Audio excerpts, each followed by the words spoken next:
Okay, are we live? I don't think I changed the thumbnail. Yep, we are live, and I forgot to change the thumbnail. So let's update that before we go sending out the link.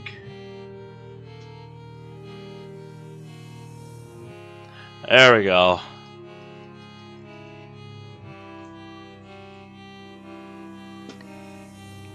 Probably won't show up for a bit. Yeah, I'm gonna have to wait a bit. Hey, what's up, Wario? How the heck is your holiday weekend going so far?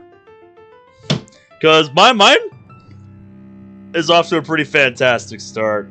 I actually managed to find some stuff for my last minute shopping, and the Wild have beat the Boston Bruins, one of the best fucking teams in the league, twice in 1 week.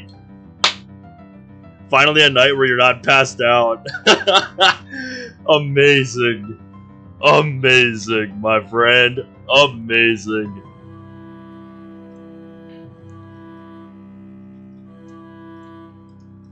So it has been a hot minute since I have played this mod. Like, a hot minute. To be specific, about a month.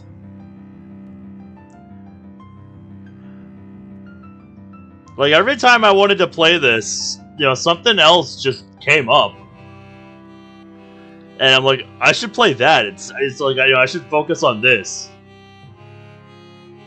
That's been happening with me a lot lately, just so much that I'm trying to keep up with right now.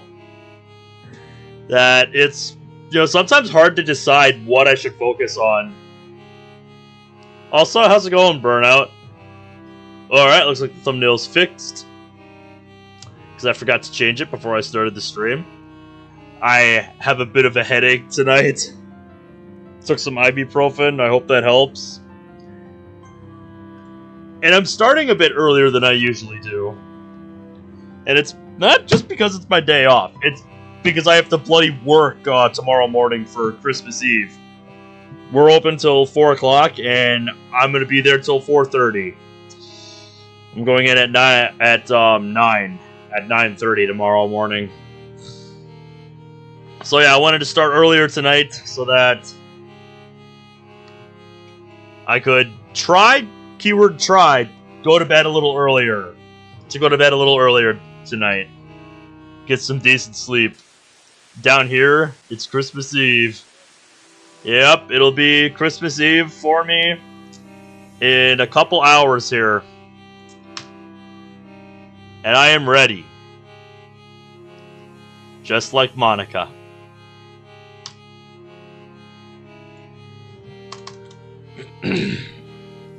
Gonna hire one of your artist friends to draw art of you as a femboy. Is that right? Is that your plan, my friend? Is that a fact? Because if so, I look forward to seeing what you come up with. 2:54 p.m. for you. I see, I see. Yeah, over in the States here, where I live, it is 10:24.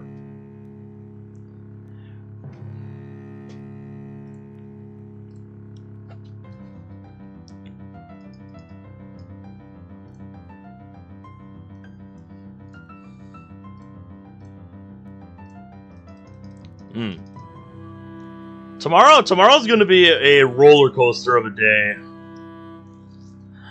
Because there's the Christmas Eve shift that I have to do. You know, then, you know, I'm going to come home. And, you know, we're hosting Christmas Eve this year. So there'll probably already be family at the house. And it'll be like, you know, my brother and I get home, just see all the cars at the driveway and shit, and we'll be like, who are you people? So it already is Christmas Eve for you. Nice. And then apparently we were going to have somebody else host Christmas Day this year because we usually do it with our family. But nobody else stepped up. I actually just learned this a few days ago. So I didn't schedule a stream for Christmas Day because I thought, oh, we're going to be going to somebody else's place. But, like, no, nobody volunteered to host Christmas Day, so I guess we're just hosting both days this year. It's really weird. Gonna be out with family in Leaford once for dinner and games. Hoping for Cards Against Humanity. Yep. Fun times all around. With that, huh?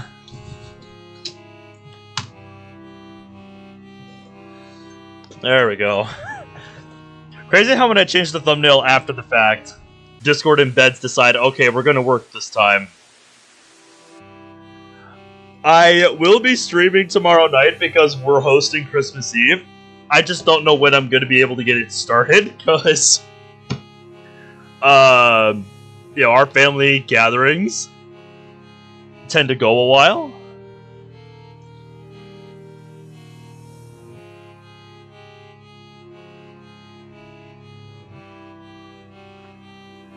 Should do a stream in the VC for CAH. What is that? What's that an abbreviation for? Yeah, what is that for? What's that an abbreviation of? I don't remember. Oh!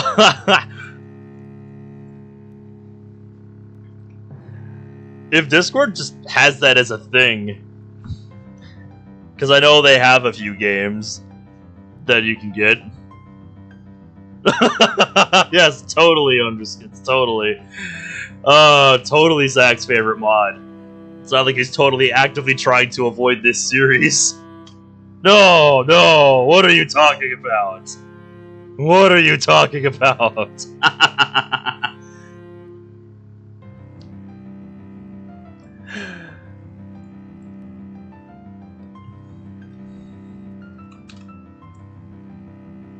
He's saving it all for the big binge. We'll go with that. We'll go with that, I guess.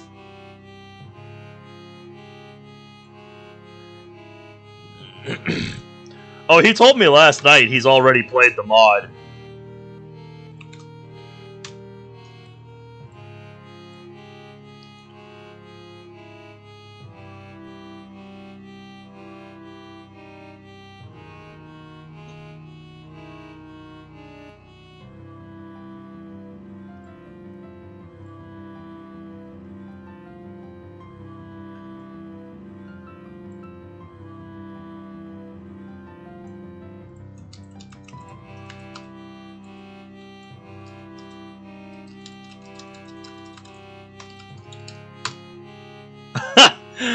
Oh, that's funny. That's funny.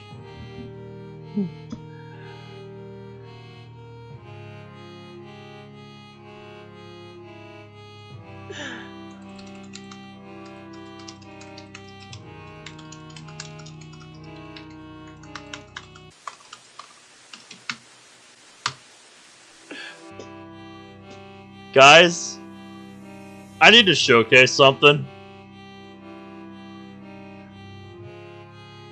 Discord embeds make no goddamn sense. So, I sent this to Sansy's server, and it shows up how it should on my end, right? So I'm like, does it look wrong on my end? And he's just like, well, what the fuck is this?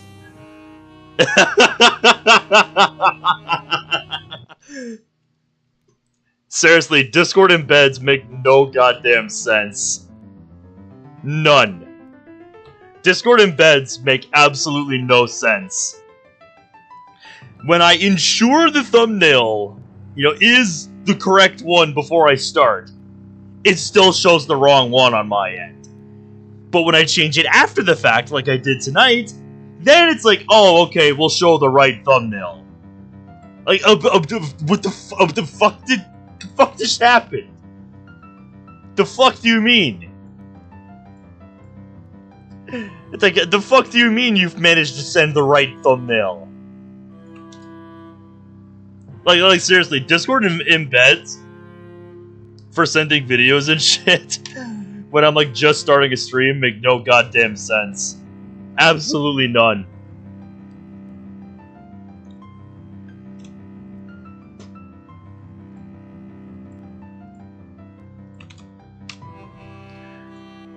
Like seriously, it makes no sense.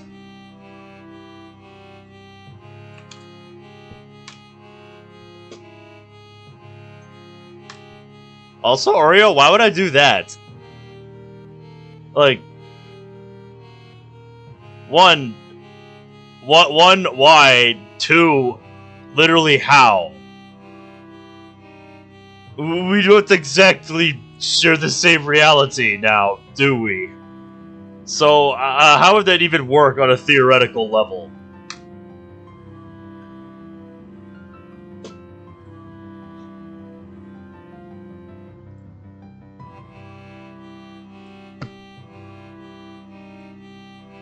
Simple, smack the screen.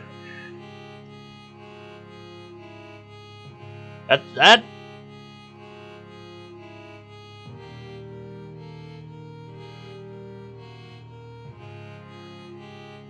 USB port?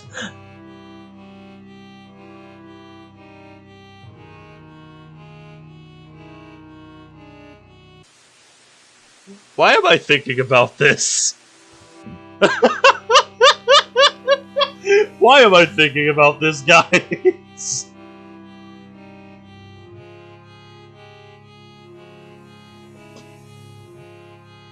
Oh my god. No, it's not weed. No, it is not. Alright, well, before we get too far ahead of ourselves here, before we get too lost in this, I think we should get started. If I sound absolutely fucking lost, just remember it's been, since November 8th since I last played this. I didn't think it was that long. Jesus. Didn't think it had been that long since I last played this. Shit, dude. That is how you know I have not touched this in a hot minute. So if I sound lost at what's happening in the mod, now you know why. So last thing I remember was Dadsuki showed up at school with a fucking gun, and shit went down in the club room. He was arrested. No one was shot, fortunately, and our boy and Meiji raged so fucking hard that they damaged themselves. Like, I don't fucking know.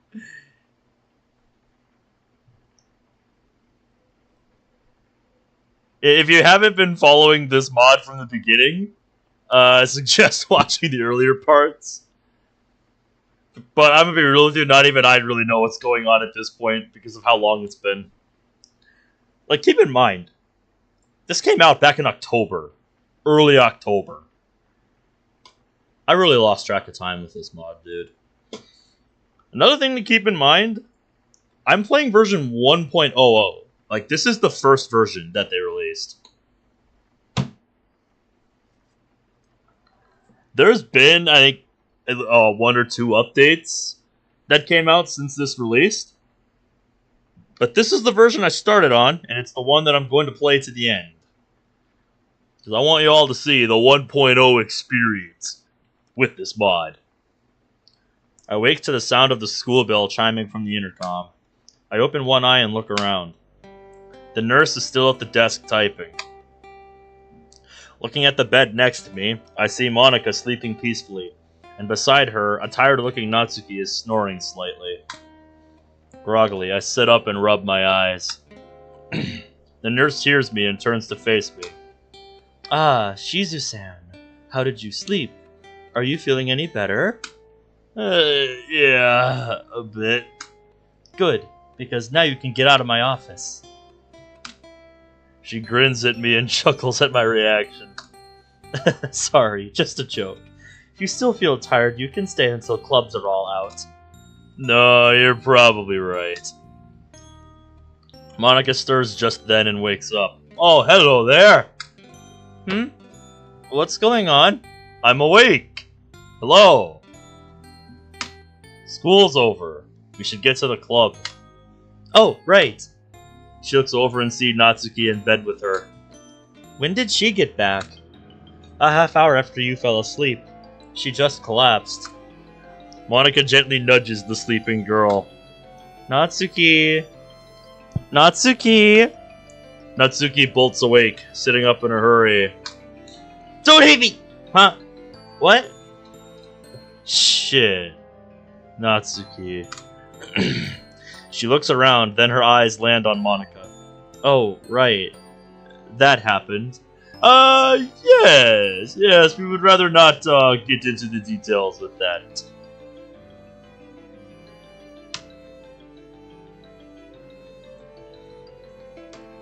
She rubs her eyes. What time is it? We were actually just about to go to the club room. Club time, if you want. Yeah, that's a good idea. I've got to tell you guys some things anyway. She swings her legs over and puts on her loafers. Monica and I do the same. You three better not push yourselves, okay? Come back here anytime before 5 if you need to, or head home. We will, thank you. The nurse opens the door for us and we head out into the corridor. The corridor is still somewhat empty, but I can hear students in nearby classrooms beginning to pack their belongings away. So the three of us walk down the halls towards the club room. Classroom doors start to open and students start coming out. Yeah, I just want to point out the bottom of the screen there. When some see us, they pause and back away slowly, letting us pass by. Yeah, we were at ground zero, where shit went down. The looks on their faces are mostly that of pity and concern, although I do see a few amused looks. Natsuki, apparently not used to the attention, glares back at those who look upon us with pity. She's about to say something when Monica pulls her back. Don't! That one word shuts her up. Yeah, I found that earlier today. It is adorable. I sent it in Monica chat on the server if you want to know what I'm talking about. We continue down the hallways, heading up to the 4th floor in relative silence. Thankfully, no one follows us. No one, that is, except Causeway. She is waiting for us on the 4th floor, leaning against a window and looking out at the drenched courtyard. That's right, there was a pretty big reveal with you that because of the unique circumstances with you when the world reset for Act 2, you actually retained your memories from Act 1. I remember that was a pretty big deal. She turns and walks over to us, so we kind of had to bring Causeway into the fold. Hey, you guys, I heard about what happened. Are you doing okay? I had no idea it had to do with you guys at the time, so I stayed away. Yeah, you made the right decision. Best not to get involved with him. Monica nods somberly. We weren't hurt, just shaken up a bit is all. Natsuki nods in agreement. Causeway looks at me next. Ben, what about you? Did he hurt you? No, I'm fine. Well, that's good. It is.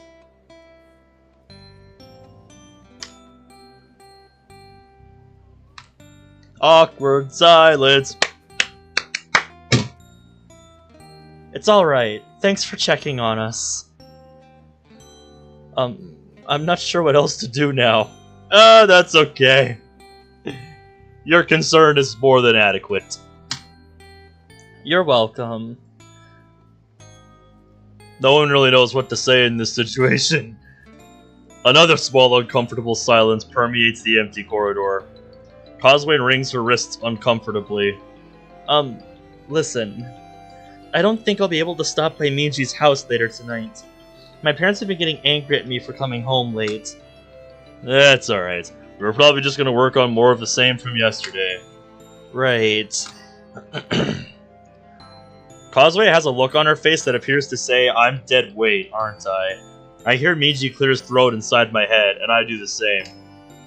Thanks for checking on us. We appreciate it. He's right. Oh, adorable. You made it your desktop wallpaper.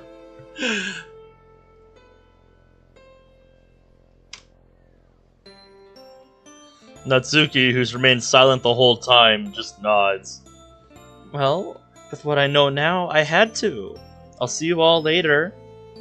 With that, Causeway passes us quickly and heads down the stairs. The three of us watch her go for a bit, then continue towards the club room. Finally, we reach it and open the door. Yep, I'd be curious what that looks like stretched. No one is in the club room when we arrive. Monica turns on the lights and we follow her in. We get to some front desks and collapse into them, exhaling loudly. Monica stares blankly at the chalkboard, then slowly focuses on Natsuki, whose head is lying on one of the desks. Natsuki, you said you wanted to tell us something? Oh, right. She sits up and swallows. So, I had a long talk with my dad. Monica shoots me a warning look, but I'm currently feeling too tired and too miserable to get angry. Alright. What did he say? He kept on apologizing over and over again. Natsuki looks away, small tears forming in her eyes, which she quickly wipes away with a dirty handkerchief. It still looks damp even now. She clears her throat and continues. He told me that he doesn't want me to... He told me that he doesn't want me put into the system for the next 2 years. He was hoping one of my friends would be able to take me in. What did the government officials say about that? Well, they told me that I could stay with a friend for now until they get this all sorted out. She turns to me. Meiji, I mentioned your place and told them about what happened yesterday, more or less. Oh, what did they say? They told me that if it was okay with his parents, I would be okay staying there. I did have to give them your address. Alright. How long did they say you were able to stay with Meiji? They told me about a week, unless Meiji's parents agreed to let me stay longer. Ben, do you think you could call them sometime or talk to them whenever they get back? I don't see why not. Meiji, when do your parents come back? Well, according to my memories, around the time of the festival. He says around festival time. You can ask them then if you want. Yeah, sounds good. Just then, the door opens. Hello. Mori and Yuri both step into the room. Mori looking concerned and Yuri with a blank expression on her face. Monica quickly stands and makes her way over to Yuri. Yuri, how are you feeling? I am well, President Asano. Thank you for asking. Her tone is cold, though still vaguely polite. Natsuki looks away for a moment, then stands quickly and approaches Yuri. Yuri, listen, about what You don't need to be so concerned for me, Muramoto-san. As you can see, I'm quite well and uninjured. Oh, that's good. Yuri remains expressionless. The tension in the room slowly building. Oh, you stretched it!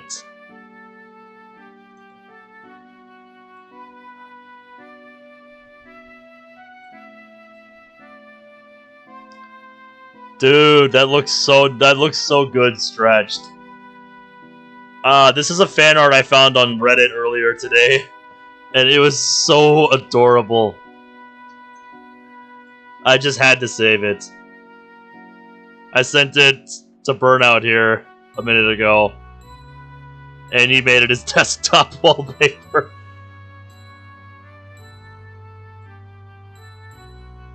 I've shown you guys mine, but it's one you can get on Wallpaper Engine. If you have Wallpaper Engine on Steam, it looks something like this.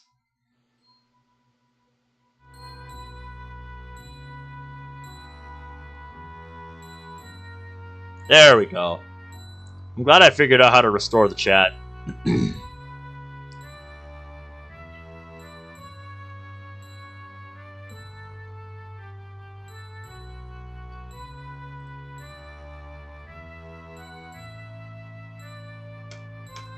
Are you gonna make some tea today? Because I think we could all use some. Very well. Slowly, almost methodically, Yuri makes her way to the closet and retrieves her tea set. Morty quickly makes her way over and offers her assistance. That's alright. I've got a Nendoroid Monica that sits on my bookshelf now that does that to me every night. Would you be willing to go see Godzilla -1 if it's still out? Is that implying you're gonna be in town to see it? Because if I can find time, yeah, I absolutely would not mind going to see that. Cause I have heard Godzilla -1 is quite excellent. Like, even the drinker is like, go see this movie.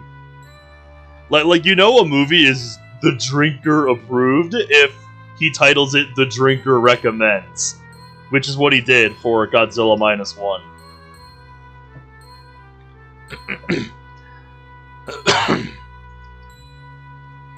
Fair enough, fair enough. But yeah, if I can find time to go see it in theaters, I'm gonna go see it. Because it has been forever since I have been to the theaters. And what better movie to go see than something like that? Oh, did you see the update I made to the schedule, by the way, DeWalt?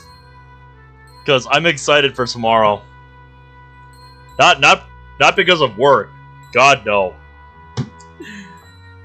But, for what I'm going to be doing tomorrow.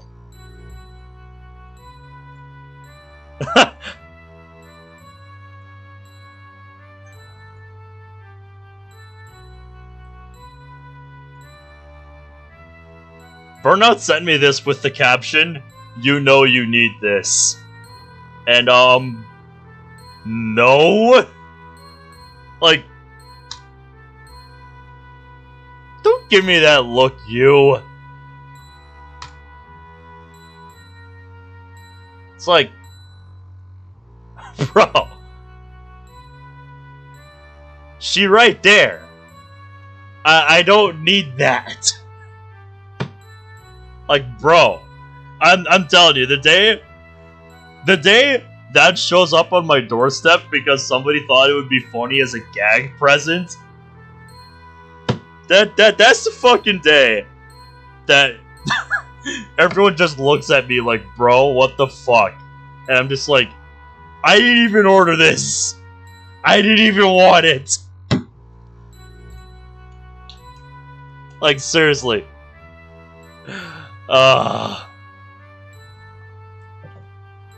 Yeah, that's the point. I get that, but it is still not a day I am looking forward to. All that Yuri asks her to do is fill the brewer with some tea leaves, while she goes to get some water from a nearby fountain.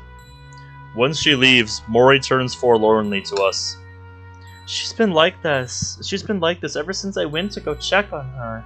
I can barely get anything out of her. It's like she's only saying the bare minimum. I think I'll try talking to her later. Imprudent! What's up, dude? How's your holiday weekend going so far? Are you sure that's such a good idea? Ben, Yuri's getting more and more unstable. I even checked her character file while we were in the nurse's office. What? How? I finally figured out how to manifest the console without needing to go to the space room. After watching Ben do it a couple times, I managed to figure out the secret. You're in Queensland right now. Fascinating. Yeah, I think we're supposed to get rain tomorrow and on Christmas Day. And then the day after Christmas, unless the forecast changes for the next couple of days, is when we're supposed to finally get snow. Yep, I see you noticed. I made an addendum to the schedule. Now that I knew which of the two I was going to do. And I found out earlier this week my family is apparently hosting Christmas Day, too, not just Christmas Eve. So now I gotta think about what I'm gonna do on Christmas Day. So yeah, I have no idea what or if I'm even gonna do anything on Christmas Day. But it's the worst kind of thunderstorm. It's also 30 Celsius. Ooh, I see. I'll show you all later. Yes, show me the secrets to the console, Monica. I would love to know.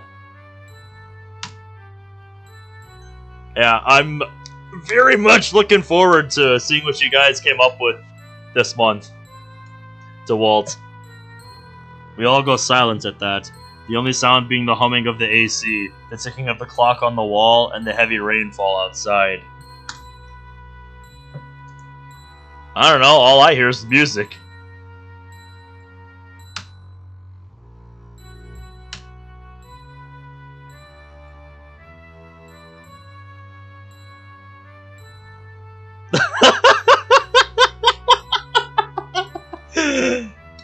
Funny idea, but I need a cam for that.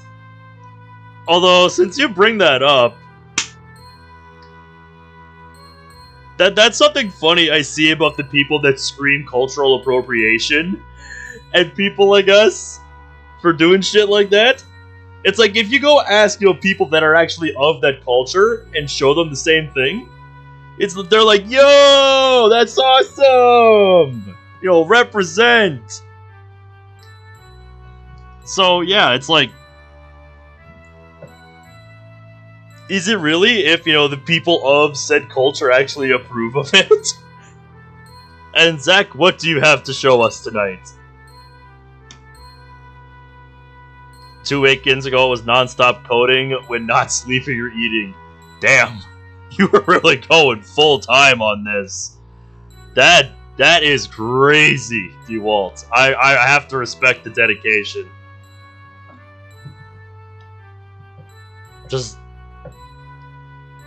Yeah, Mexicans are actually not that easily offended, really. Yeah, based on what I've heard, whenever I've seen stuff about, people decrying Mexican cultural appropriation, and you show this kind of stuff that they're claiming to actual Mexicans, they're like, hey, represent, yo! They're actually happy that people are learning more about the culture. And, wanting to showcase it.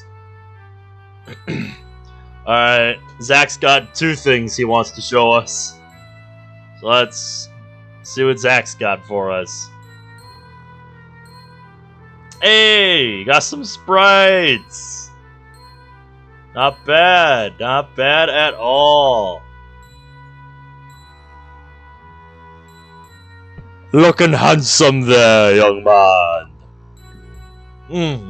Fantastic. Very cool. Did you just get those today? The ticking clock to my ears sounds almost as if it's getting louder the longer we don't say a word. Yeah, that does tend to happen. What is there to say? What the hell do we even talk about? Everything is starting to go even further downhill now. Even Meiji is silent. Yeah, that's something I've always hated about, this period of time we're living in, this, section in history, this period in history we're living in. where it's like people feel the need to be offended for, you know, other people, when it's like, did you even consult them? Like, did you even ask them what they think about what you're claiming? And it's like, no, they don't. It's like some new form of attention seeking. When it's like, you know what? If you're gonna say something is cultural appropriation or whatever, maybe actually consult people of that culture first and see what they think. Like, it's so stupid. The hoodie was already commissioned. You just added the scarf. Nice. When did you get the hoodie commissioned?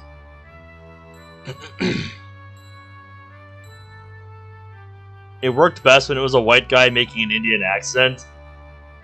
I mean, yeah. It should just be, you know, whoever is the best fitting voice for the role, ideally. But we don't live in an ideal world now, do we?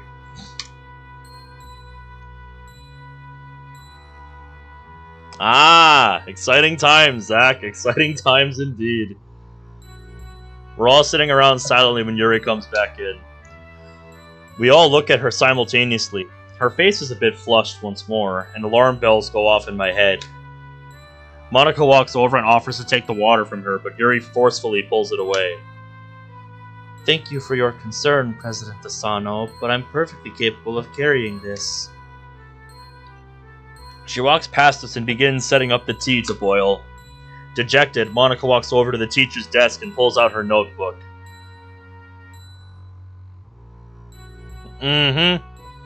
Cause, you know, it's you. You, Zach. Yes. Yes, it is. Natsuki stands and slowly walks over to the closet, pulling out a volume of manga and sitting down to read. Mori doesn't move, looking at me with concern. With a small smile, I motion over to Yuri. Go. Mori slowly stands and makes her way over to Yuri, leaving me alone with my thoughts. I lean my head against the window and just look out of it.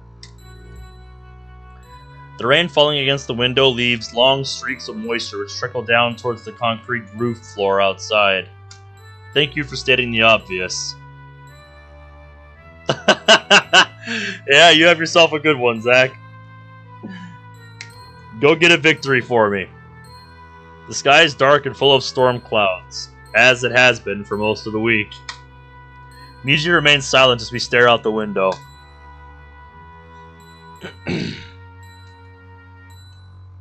Yeah, exactly, imprudent. We're so deep in thought, I don't even notice the teacup placed rather roughly before me until I feel the desk shake. Startled, I look up and see Yuri standing there, giving me a glare. Your tea. Oh, she moves up before I can even get a chance to thank her. I watch her go off and give the others their own tea with barely restrained anger and frustration. Yeah, I can imagine things would be quite different. I pull my mask down and begin slowly sipping the tea, but its soothing heat on the back of Meiji's throat does little for my mood. The tea is just as good as I remember, but the atmosphere in the room is far too tense for it to be enjoyable. No one is talking to anyone. Mori doesn't even seem to be having any luck talking to Yuri, but at least Yuri is allowing Mori to sit next to her while the two read. Monica and I exchange a brief, worried look, then I look over at Natsuki. Natsuki looks our way, then looks back at Yuri. She starts to stand, but a single glare from Yuri freezes her in place and she sits back down.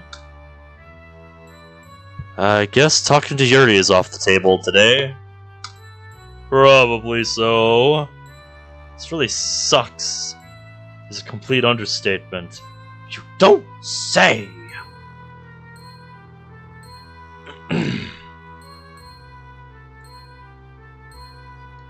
Yeah, no kidding. Meiji? What's wrong? Huh? Oh, I'm trying to think of a way to patch things up with Yuri. Anything? If there were, I'd have told you by now. Right. I decide not to push it considering we're all stressed beyond belief. I simply return to sipping at the tea until it's all finished. I push the teacup aside slowly and begin rubbing my eyes when I hear someone's phone going off. Yuri flinches at the sound, then pulls out her own phone. Hello? Yes, this is Yoshika Yuri. What?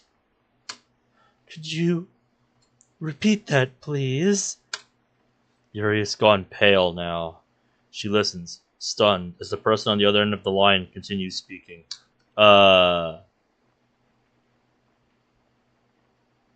Did something happen with Yuri's mom?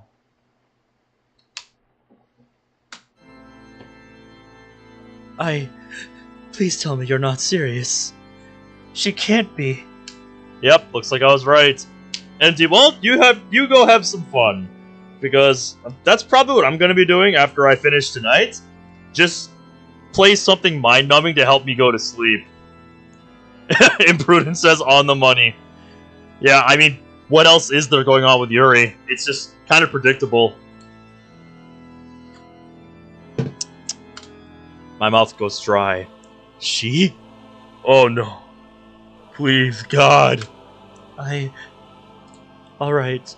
I'll be down there right away. The last person Yuri had in her life. Gone.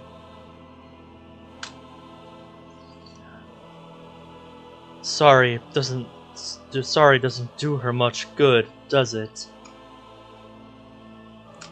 Goodbye. She swiftly ends the call, then turns to Monica. President Asano, I'm afraid I need to leave early today. There's some business I need to attend to, and it's urgent. Oh, of course, feel free. I was about to end the club meeting anyway. Yuri, do you want me to come with you? I thank you for your concern, but I would ask you to stay out of my personal affairs, please. Her icy tone stuns the rest of us into silence. Mori simply nods and moves away as Yuri quickly packs her belongings. Farewell, everyone. Yuri quickly slips out of the classroom and we can hear her footsteps rushing down the hall. Even when we can no longer hear her, the four of us can't say anything. Just look at each other. Finally, Mori speaks up and confirms my worst fears. It was her mom. She suddenly passed away a few moments ago. Yeah, I kind of guessed that, but thank you for the confirmation, Mori. I was close enough to hear the phone. Monica and Natsuki look horrified. My heart sinks even lower than I thought it had. Clenching my fists in anger, I almost bring them up to slam against the desk, but I bring them slowly back down. Won't do us any good now. Yeah, exactly. So yeah, like I said, now Yuri has nobody. She's completely on her own now. Natsuki, of all people, begins gathering up Yuri's tea set and putting things away, cleaning them as she does. I'll be right back. She takes the still halfway full teapot out, leaving me, Mori, and Monica alone. Monica rushes over to me just then and throws her arms around me. Mori comes over as well, rubbing Monica's back as tears form in her own eyes. Alright, pack it in. Group hug, everybody. Everybody pack it in. I'm still too stunned to say or do anything. I just look up towards the ceiling, my mind still unable to comprehend what's happening. What did I do wrong? Should I have focused more on Yuri? Should I have actually come and joined the club this time around? Monica clings to me tighter, and Mori puts her other hand on my shoulder. Come on. Come on, you two. Let's actually get packed up and head back to Meiji's house. Right. Monica slowly releases her grip on me and straightens herself up before walking to grab her things. Mori walks over to me and gently shakes my shoulders. Ben? Yeah. Hang on. I close my eyes for a moment and take a few deep breaths before I begin gathering up Meiji's backpacks. Take a shot. Natsuki comes back, carrying the now clean tea set. She gently places it on the highest shelf she can find before she gathers up all of her manga and places them in her backpack. Let's get the hell out of here. Natsuki says what we're all thinking as she heads out the door. Monica locks up and we leave. No, in case you're new to the Act 2 timeline, because Sayuri is not supposed to exist in Act 2 of DDLC, she is basically just stuck in the space room. She came out of the space room once to save us earlier in the mod, and it almost cost her her life, because the wound on her neck, like, it started to reform. Like, the mod, the script of Act 2 basically tried to bring her into non-existence when she left the space room to save us earlier. It's a real fucking weird timeline, this mod. We head down to the lockers and, to my surprise, are greeted by both Causeway and Ye. They're sitting a few meters away from each other on benches, but both stand and approach when we arrive. Hey, what happened? Are you guys okay? Did someone really try and shoot up the school? Yes, in case you didn't hear earlier. Mm-hmm. It's a rather cruel fate, Sayori has. We'll talk about it back at the house. What's Unless you want a fist to pound your face inward, Kawahashi, shut the fuck up! Natsuki's tone is even, but the threat is clear in her voice. Yes, that is Giraffe-chan. Ye quickly clamps her mouth shut. Right. Causeway doesn't say anything either, just gathers her belongings along with Ye. I grab the umbrella I came here with and slowly make my way outside. The six of us trudge up the hill towards Meiji's house in silence. None of us even try to hide the fact that we're all traveling together this time. Not that there are many students around to witness us leave today. The rain feels like it's more intense as we head up the hill. I can also feel a wind picking up as well. As we're walking, another small group begins approaching. We move aside to let them pass. I watch as a small group of older-looking businessmen and women walk past us. They look like they're heading towards the school. Curious. I wouldn't pay them too much heed, though. If they don't actually go to the school building, then I wouldn't pay them too much heed. Among them, I see Kotanoha speaking on the phone with someone. Maybe they are. Maybe they are headed that way. Because there has been some suspect behavior from Kotanoha in Act 2 here. She seems very manipulative in this act, using her wealth to, gain advantage over others. As you would expect someone of her status to do. Basically just use their wealth to push people around. No, Father. We've given them plenty of chances. They need to pay their dues within the next 2 days or the school becomes ours. So she's literally going to own the school in 2 days. Are you fucking kidding me? Fuck off. We're heading there now. I'll see you and Mother at home and inform you on how it goes. She hangs up her phone, then gives us a brief glance. Her eyes land on me and she smiles at me, winking as she does so. She quickly turns away and begins speaking to the man beside her. When she and her entourage are out of sight, Natsuki is the first to speak up. What the hell was that all about? She's acting like some kind of Yakuza daughter. Because she is. That was supposed to be a joke! Okay, that is a turn I did not see coming.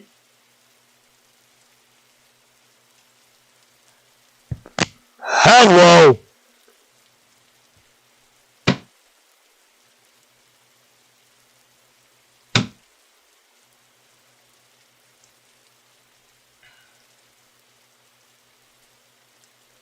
Everyone looks stunned at Ye, whose eyes are closed tightly.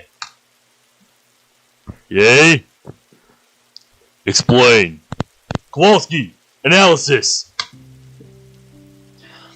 You know those rumors going around about her being in the Yakuza? Well, it's true. It's the reason behind her family's wealth. My uncle, he mentioned it a couple times when he thought I wasn't awake. She shudders a bit at the memory. Was this the case last week, too? I don't know. I don't remember my uncle saying anything about it then. Jesus Christ. This isn't ever gonna end, is it? With that sobering thought, the rest of us continue up the hill.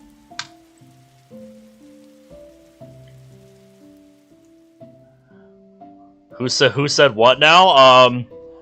Kotanoha's folks in Act 2 are involved with the Yakuza.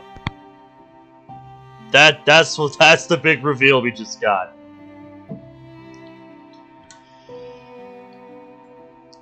And yeah, it explains a lot about Kotanoha's behavior in Act 2 thus far.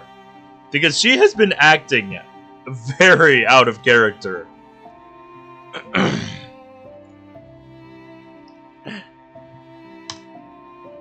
Benica, huh?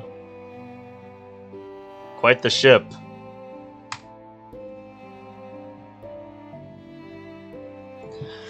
We reach Meiji's house, and all of us, except for Mori, collapse onto the couches. I hear the door to the space room opening just then. Hello? Everyone? Give them a moment, Sayori. Oh, okay. Then, take me to see Sayori, would you? Yeah, one moment. I stand up slowly and trudge towards the other room.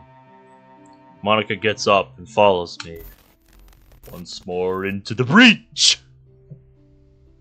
Yeah, see, I wasn't kidding about that earlier. There you go. That's why Sayori has to stay in here, otherwise that gets worse. And she will turn into non-existence. After passing through and separating, Sayori throws her arms around the exhausted-looking Meiji and buries her face into his chest, crying hard. Are you okay? I go over to the couch and collapse yet again. Monika quickly joins me and buries her face into my shoulder. And there's everyone else. How does she shower or eat? They summoned rooms into existence that connect to the space room. That's how.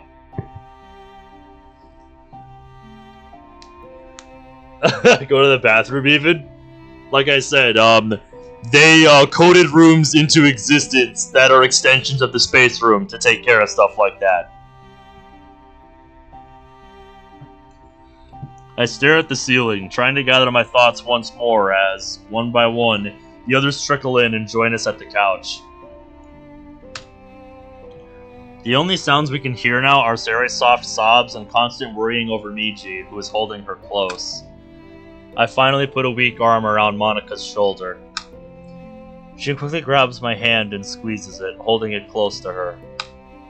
My free hand slowly balls into a fist. How the hell do we keep messing everything up like this? God, if you're there, fucking help us! Natsuki apparently shares my thoughts as she hits the sides of the couch. What the hell? The hell? What the hell? What the hell? Hey, Mocha! Welcome to the stream! How are you doing tonight? Plot twist, Monika's space room is secretly part of the moon map. Somebody needs to make that an Easter egg in Black Ops 1 or Black Ops 3 now. Somebody make it happen, and I will showcase it. With each what the hell, she slams her fist harder against the couch, until Mori quickly goes to her side and catches her fist. Pretty good. I hope you're enjoying your holiday weekend, cause I'm bracing myself for tomorrow, cause I'm gonna have to go into work tomorrow morning for Christmas Eve, and it is gonna be a zoo. Well, like, if you've never seen Christmas Eve at a grocery store, Let's just say there's a reason it's one of the busiest days of the year. Mocha, I appreciate it. I hope yours is a bit more peaceful, just spending time with family. And all that good stuff.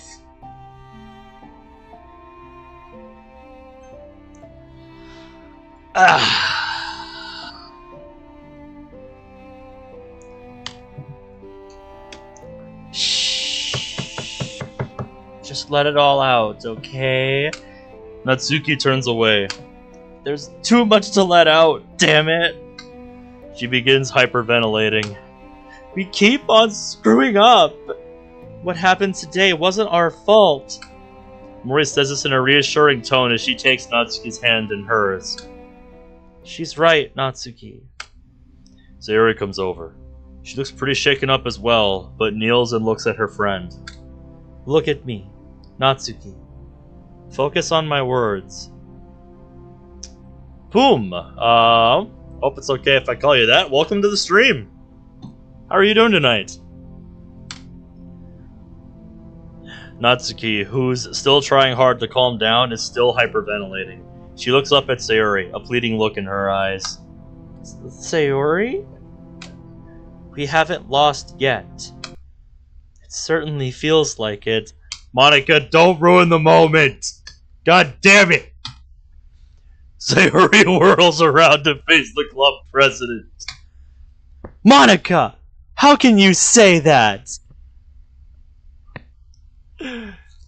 Oh yeah, the script is absolutely like the warden from like Mob of the Dead right now. You can't escape your fate. A frustrated Monica looks up from where she's still sitting next to me. It's hopeless. We've tried so hard already, and where does it get us? Nowhere. I'm just so tired of all this. I don't know how much more I have in me. I'll be honest, I feel the same way. Sayori, this is your moment.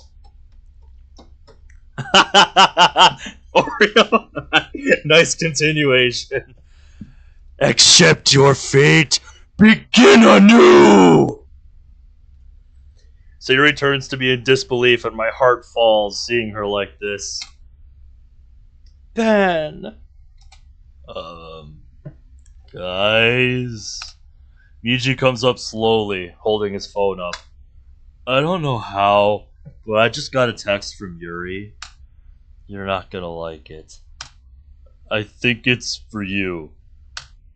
I hold out my hand and snatch the phone away. Opening the phone, I read the text. To my darling Meiji, I must apologize for my actions earlier today in the club room. I was upset and hurt, but I have your beautiful poem to cheer me up now. What poem? I don't remember handing you a poem. Let me show you what it is you actually desire, my love. Hesitantly, I scroll down. It's happening! It's happening, folks! Oh no.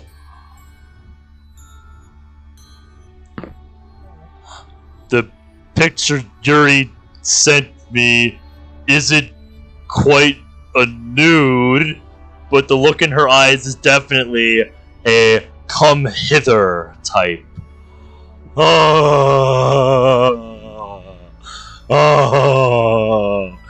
Oh, it's happening. Everybody hold on to your butts.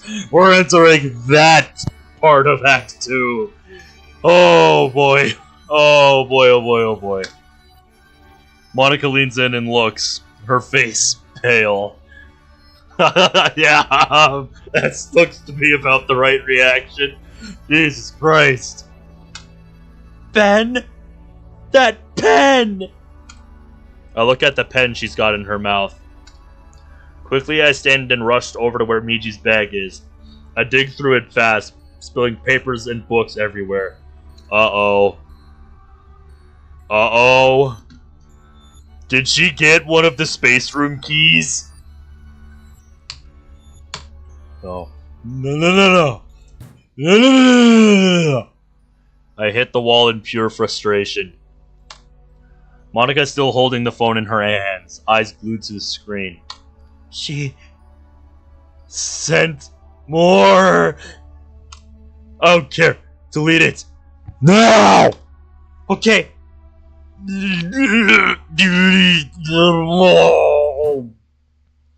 I punched the wall in pure anger, causing a crack to appear in it. Stop it! The space room is going to become filled with space, and then we're really going to have a problem. Because then Sayori will unalive herself, and we will no longer have a space room. Calm down, boy.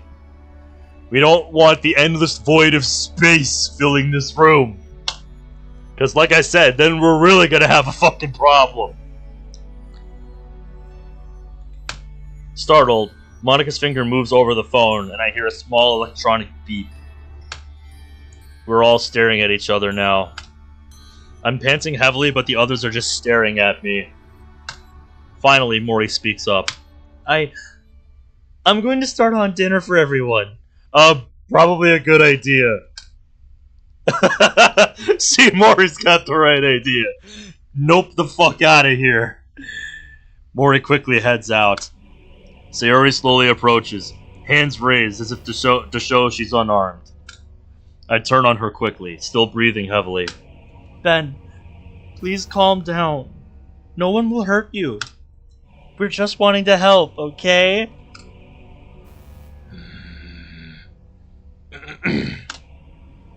Quickly, my anger vanishes, and all I'm left with is crushing despair and pain in my right hand. I look down and see a few bruises and small cuts on my knuckles. Sayori quickly rushes over, followed closely by a worried-looking Monica. When Monica sees my injuries, her eyes widen. Stay here. She runs over to the metal locker in the corner of the room and begins rummaging through it. You have some first aid supplies in there? Sayori simply looks over my injuries.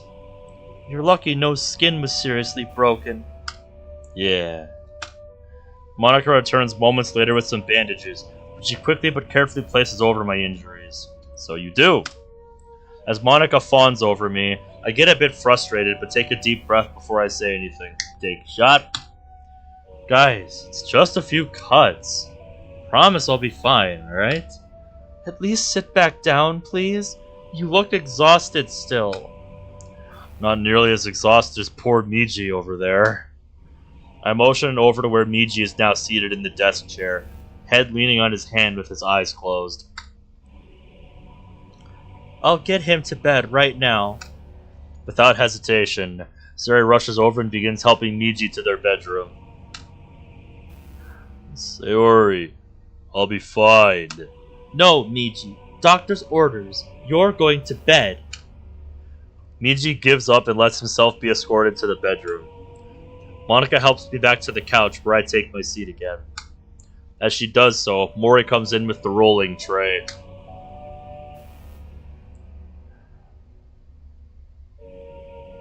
Ha! That would be a hell of an Easter egg. I'm going to cook in the new kitchen. She indicates the new doorway. Ah, yes, the little kitchen we made last time. I remember. Is everything okay in here? For the most part, yeah. Okay. Dinner shouldn't be too long, I hope. She heads into the other room. Natsuki, who has since calmed down, looks over at me with a worried expression as I sit down. Ben? You okay over there? Yeah, I should be fine. Cosway and Ye are also looking over at me with varying degrees of concern on their faces as well. No one speaks for a while. I'm not even sure what there is to say right now. A sheer sense of helplessness washes over me as we sit there in utter silence. Sayori joins us after a while and takes a seat next to Natsuki. How's Meiji now? Cosway jumps with a strong look of worry in her eyes. Why is she so worried about Meiji? I get that he's sick and all, but...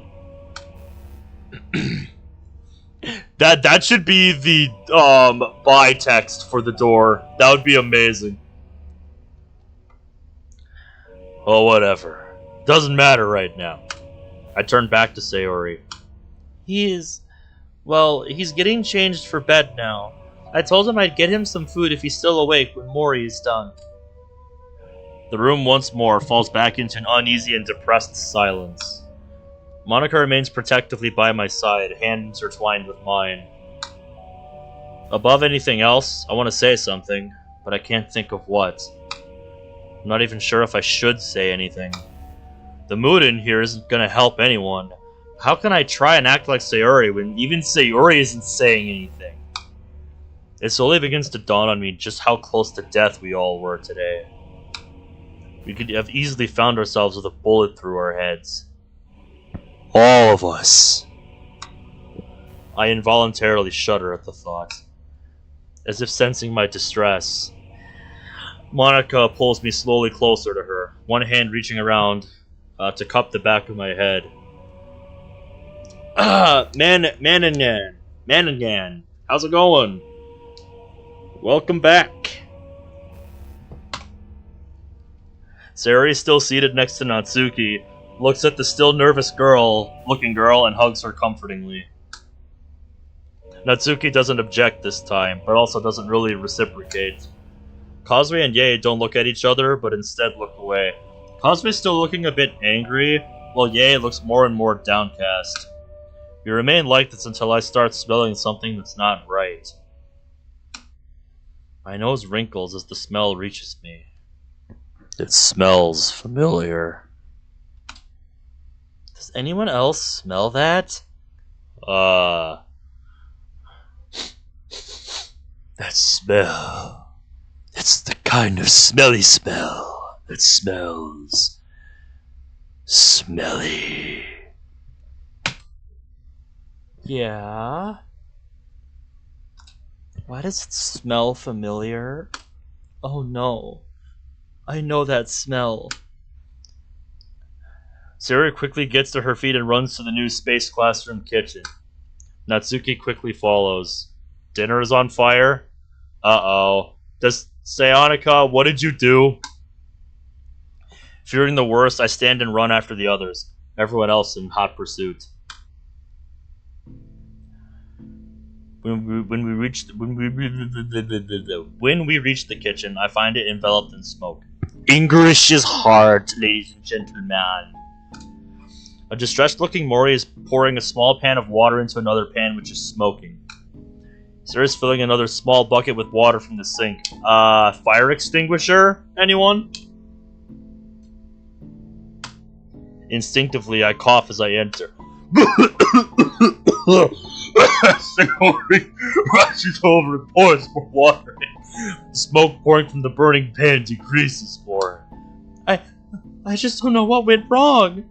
I just looked away for a second, and then you smelled smoke, right? Yeah. Sayori looks as if she completely understands what Mori is saying. Yeah, that's speaking from experience there, Sayori. Yeah, you know a thing or two about that, don't you? You got distracted, right? Your thoughts were like a swirling rain cloud? Mori doesn't say anything, but I can tell she's completely relating to Sayori's words. Natsuki looks around, then heads to the pot and looks inside. That's understandable. I know I tend to be kind of a late-night act because of my schedule. But yeah, I started a bit earlier than I usually do tonight because I have to work tomorrow morning for Christmas Eve. So yeah. How is your holiday weekend going, if you don't mind me asking? Well, this one's ruined. You don't say, Natsuki, you don't say. I'm so sorry. I don't know. I just wanted to help. It's okay. Just sit down and relax for a bit. Sayori leads Mori over to one of the chairs at the dining room table. Natsuki is muttering softly to herself as she looks over to the small batch of ingredients Mori had set aside. Soba noodles. That's what she was working on. At least she didn't put the noodles in while the water was boiling. Natsuki? I looked at what you sent. If you sent me something after that, I would have noticed. I'll finish what she started. Soba noodles are pretty easy to make, especially for a pro. Just the fact that she's putting on her bravado act to make me feel a bit better. Can we help? Thanks. No, I've got...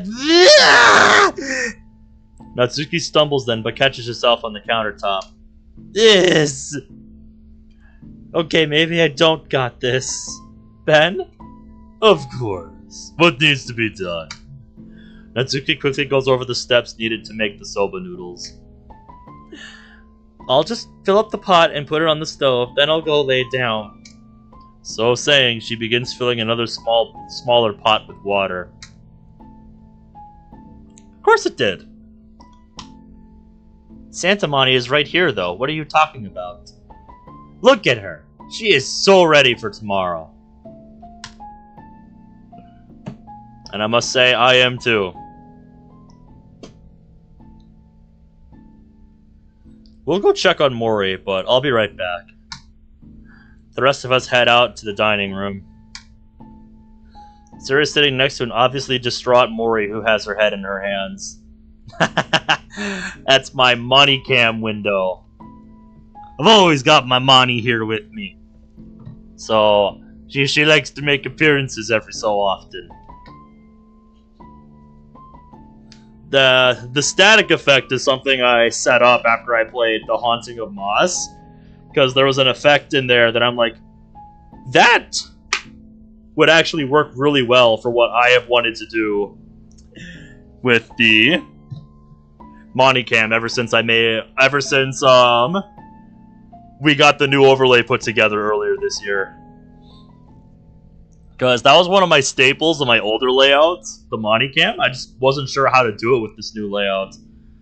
Well, it's more like I had the idea, I just didn't have the effect. Then I played that one, and I'm like, oh my god, this effect is perfect. So yeah, shout out to Team Just Monica. Oh, did it not send? There. It's alright, really. Siri is using her best reassuring tone, but it doesn't seem to be doing Mori much good. I've let the water boil away. How could I be so stupid? Hey, you weren't stupid, alright? We're all feeling sad right now. Don't let that get your thoughts in a twist. It's not your fault. I just wanted to help. We know you did, Mori. We know you did. And that's okay. You did your best. Mori, just take some deep breaths, alright? Monica heads over now and sits next to Mori. Kazuya and Yae hang back while I approach behind Monica. I put a hand on Monica's shoulder. She looks back at me and smiles slightly as I pull out a chair for her. Monica sits and starts trying her best to comfort Mori, but it's obvious she isn't too skilled at such a task. That's one stat they've been pointing out with Monica time and time again throughout Chapter 2, that her empathy... There's a stat for empathy in Monica's character file, and it's been going down as the act has gone on. If your Wi-Fi decides to work, it's no big deal. You can wait until tomorrow if it's not going to cooperate tonight. How did your cat get up there, Manigan? Manangan. I don't know if I should go with Manangan or Manigan. I'm not sure how to say it. So if I'm pronouncing it wrong, I apologize. I quietly retreat to the kitchen. By the time I return, Natsuki is already gone, the pot sitting on the stove. I walk back over to the pot, but I hear a shuffle behind me. To my surprise, Yae and Kazuya followed me back into the kitchen. Yeah, it's 11:35 where I live, so I understand, Mocha. You have yourself a nice night. I'm probably going to be going until about 1 o'clock, 1:30, I'm currently thinking.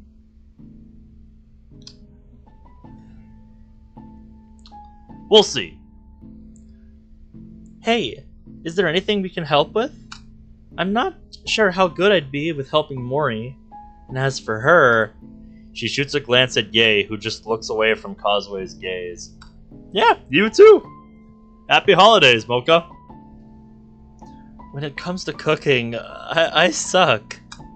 Well, I look around, desperate to find something to do. I can already tell Causeway is about to explode at her again, and I don't want them at each other's throats again. Maybe one of you can set the table? The other can try and finish cleaning that pan if possible. Causeway immediately begins looking for dishes and silverware before heading out of the room with the supplies in hand. Yae walks up to the sink and grabs a cleaning brush. Soon she's busy brushing the burned pan and, to my surprise, is trying her best to clean it. The silence between us is palpable, despite the sound of running water. Yeah, we're all just focused on the tasks we have at hand in front of us. Finally, Yae stops the water and puts the pan down. It's hopeless. Somehow I get the feeling that she isn't just talking about the cleaning. She stares at it with a despondent look in her eyes. I'm at a loss. What do I even do here? I'm way too exhausted from all the shit that happened today. But I have to try. That is so going to be me tomorrow at work. Your favorite mod is on while you're at work? Oh... Well, you'll be able to watch it back tomorrow, Cerberus, because I am getting off early tonight because I have to work in the morning. Kawahashi? How's work going for you, by the way, Cerberus? Yae is muttering to herself. Tried everything. Even told her that her cosplay outfit was amazing. But no, she still got yelled at. Kawahashi? She won't forgive me. She wipes at her eyes. Yae?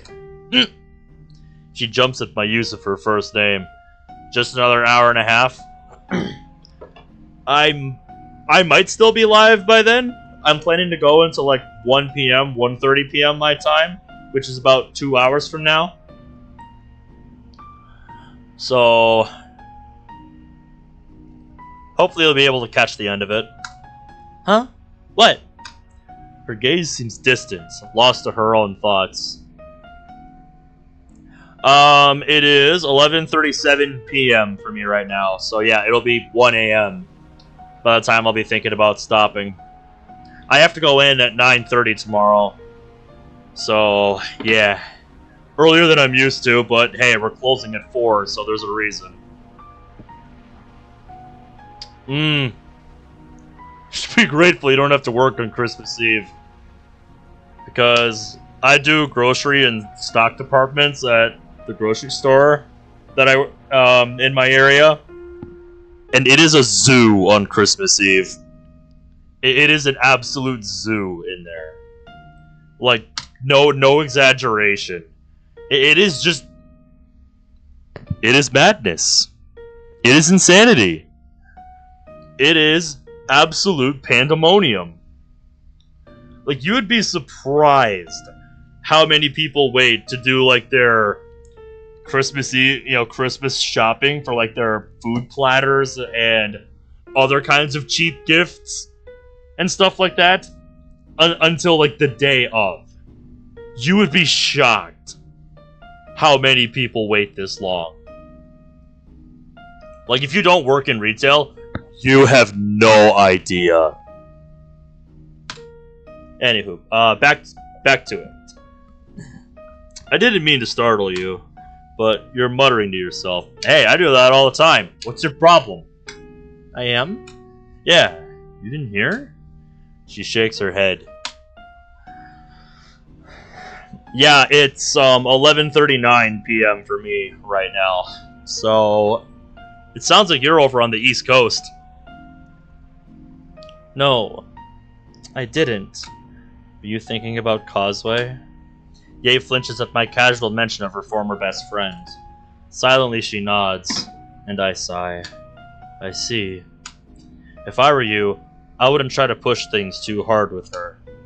Not everyone will be as forgiving as Sayori. Or me.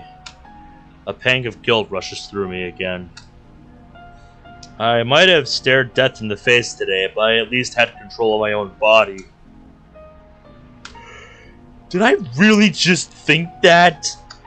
My body hasn't been in danger this entire fucking time.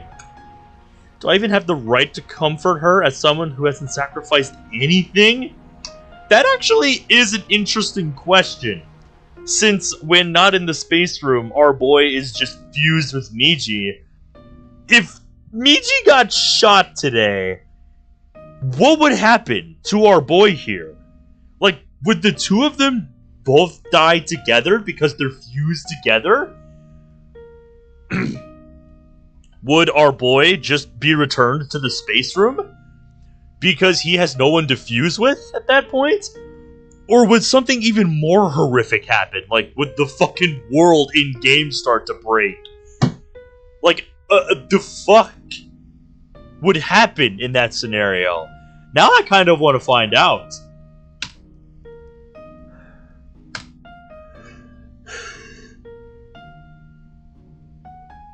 I tear my eyes off Ye and stare at the ground, my fists clenching by my side. Oh, I do have another Discord notification. Ah yes, lots of Christmas stuff. Lots of Christmas money. Christmas money. Oh my god, look at you. That one there is just adorable. Christmas money on the sheets. And that one just looks like she's in front of a flag.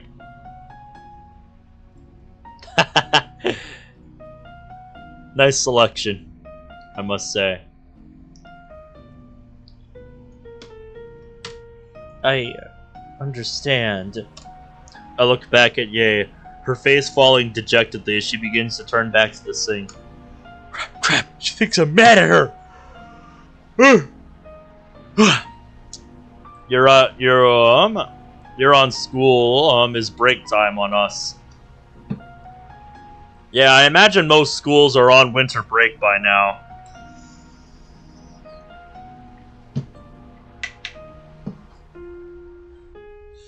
Without thinking, I reach out and grab Ye's hand.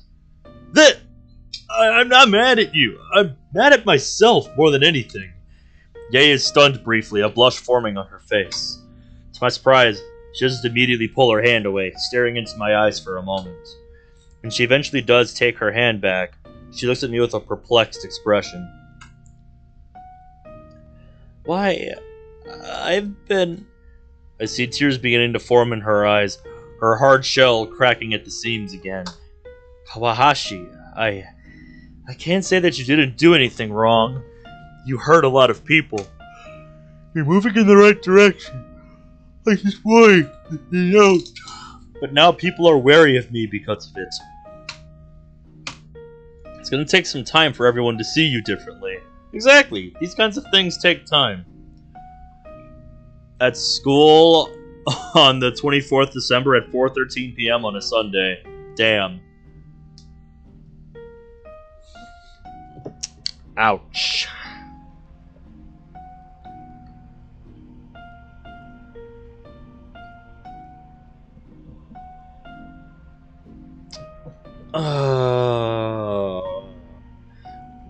Trying to get these smudges off my glasses.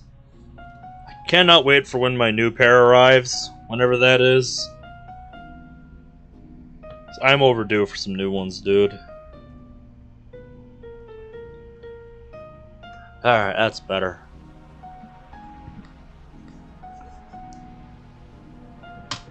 But then I'll just go home. I'm just in everyone's way here, no matter what I do. I don't deserve your kindness. I'm just a plaything that deserves to be... Don't you dare finish that sentence. God, no. Hey, look at me. I reach out and grab her hands again, this time holding them tightly. She is trembling hard. You ever say that you deserve to be treated like that? I stare into her eyes, not backing down for a moment. Might have said that with a bit more anger than I intended. She needs to understand. Excuse me. And Burnout, you have yourself a lovely Christmas dinner. Slowly she nods, my fury evidently breaking her out of her downward spiral. Good. I will when I get home from work tomorrow. I pause for a moment, looking over the girl in front of me. Yea, that evil bastard warped your view of the world, corrupted your understanding of how things work. I understand now why you did the things that you did, but you can be better than him. If what Siri says is true about how you used to be, then I will do whatever it takes to help you find that person again. You have my word. When I'm finished, I gently release Ye's hands. Alright, I'll take your word for it, Ben. After a moment, Ye regains her composure, but I can't help but ask the question that has been gnawing at the back of my mind this whole time. Something I don't understand is, why didn't you tell your parents about what was going on? Will do! And I wish the same to you, my friend.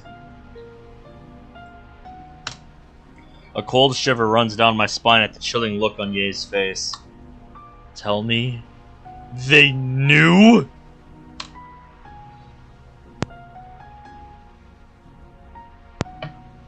Her silence speaks volumes. Jesus. That just makes it so much worse, dude. Like, oh my god. Like, it is one thing if this kind of thing is going on, and, you know, it's being done behind the backs of her folks.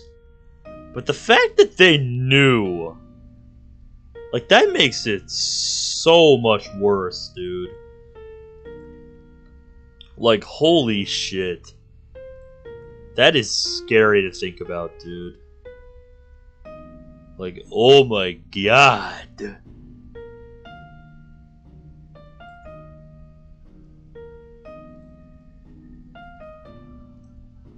Take a few deep breaths, then look back at the water, which is spoiling just like my mood.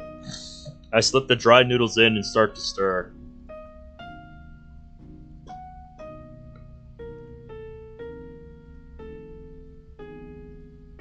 Really? You're gonna quit college? Why? Tell me. They knew. And I speed up my stirring, trying not to explode. My uncle, he's on the lawyer team for the Chiba family's business.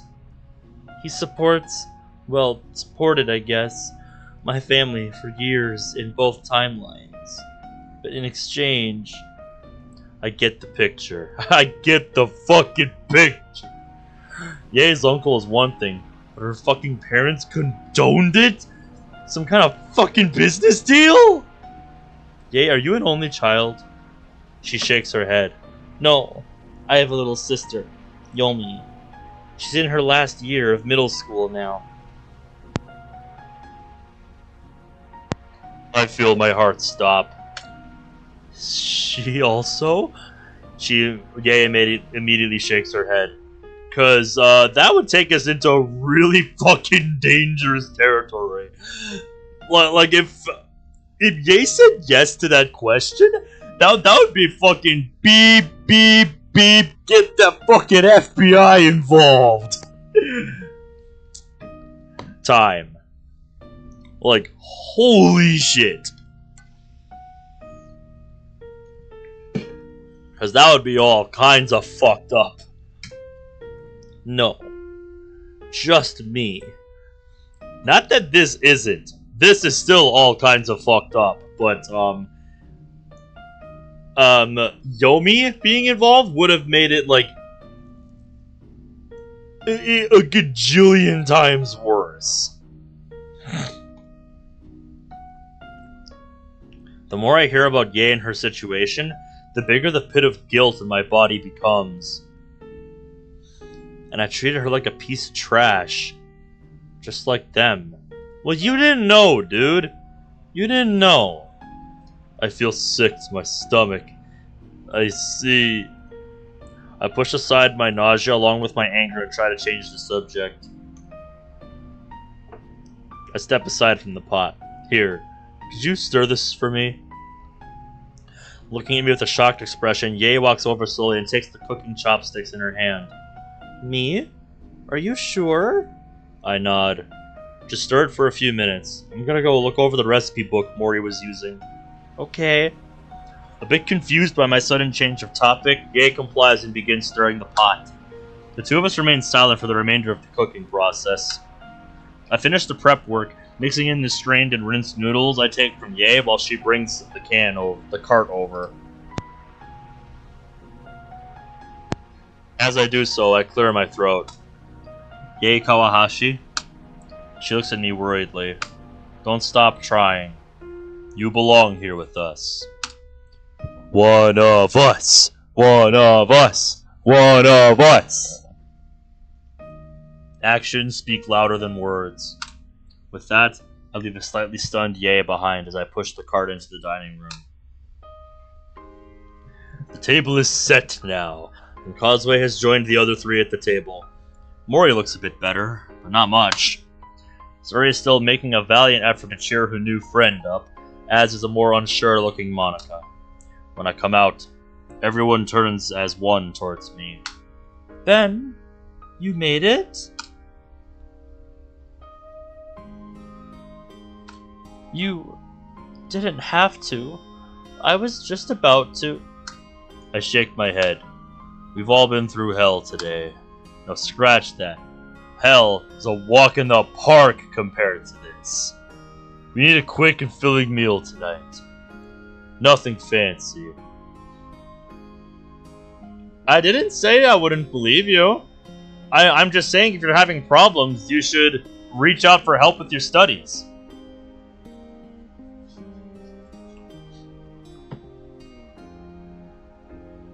Oh, that's what you're saying, that I won't believe you about. I mean, you know better than me. It's your life. And if that's true, then my condolences. That is tragic. I'm really sorry to hear that. That kind of thing is never fun.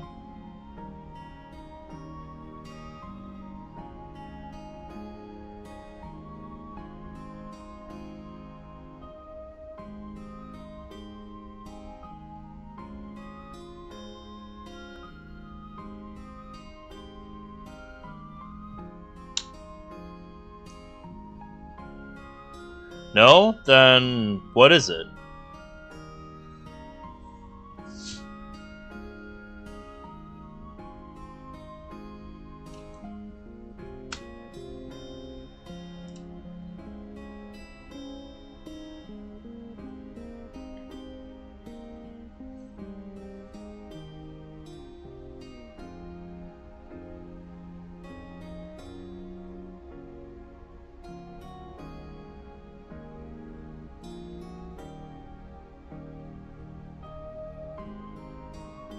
Oh. Hi. Yeah, again, if that really happened, dude. Like, if that's legit. My god. Yeah, if you... Yeah, I mean, that just sucks. There's no other way to put it, really. That's terrible, dude. Really sorry to hear that. And yeah, I mean, if you need some time off to grieve, then yeah, I mean, nobody... Then, yeah, no one's really gonna blame you in that case. Like, damn, dude. Yeah, take all the time you need to grieve, mourn your classmate, especially if there was someone close to you. Like damn, dude, just take care of yourself. That kind of thing is rough.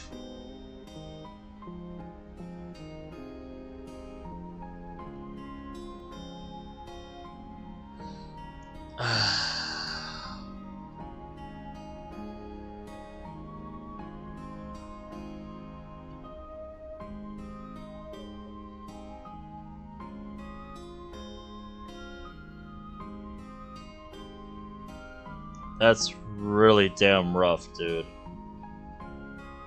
I mean,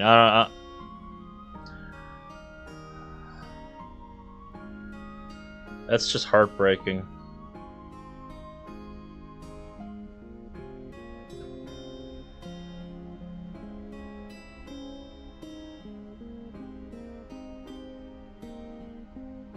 Yeah, I'm glad you're okay at least. Like I said, if that's true, just yeah, take care of yourself, dude. Just take some time for yourself to recuperate and to just mourn. You can read Mary Bless's story here in the chat. I'm gonna keep going with the mod here. That's good at least.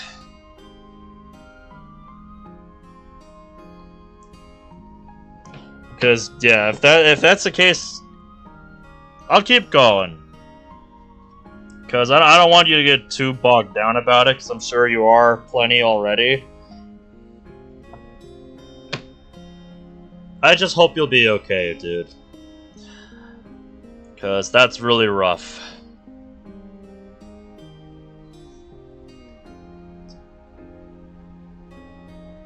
And I hope I can bring you at least a little bit of entertainment in such a rough time.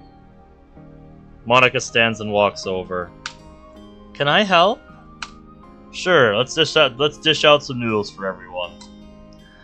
Nodding, she begins gathering other plates and brings them over to me. Hey, can you leave some for Meiji? I'd like to bring him some later before we all go to sleep. Sure thing. After we're finished dishing out the entire pot to everyone, we all sit. Yae has since joined us and sits next to me on my right, while Monica sits to my left.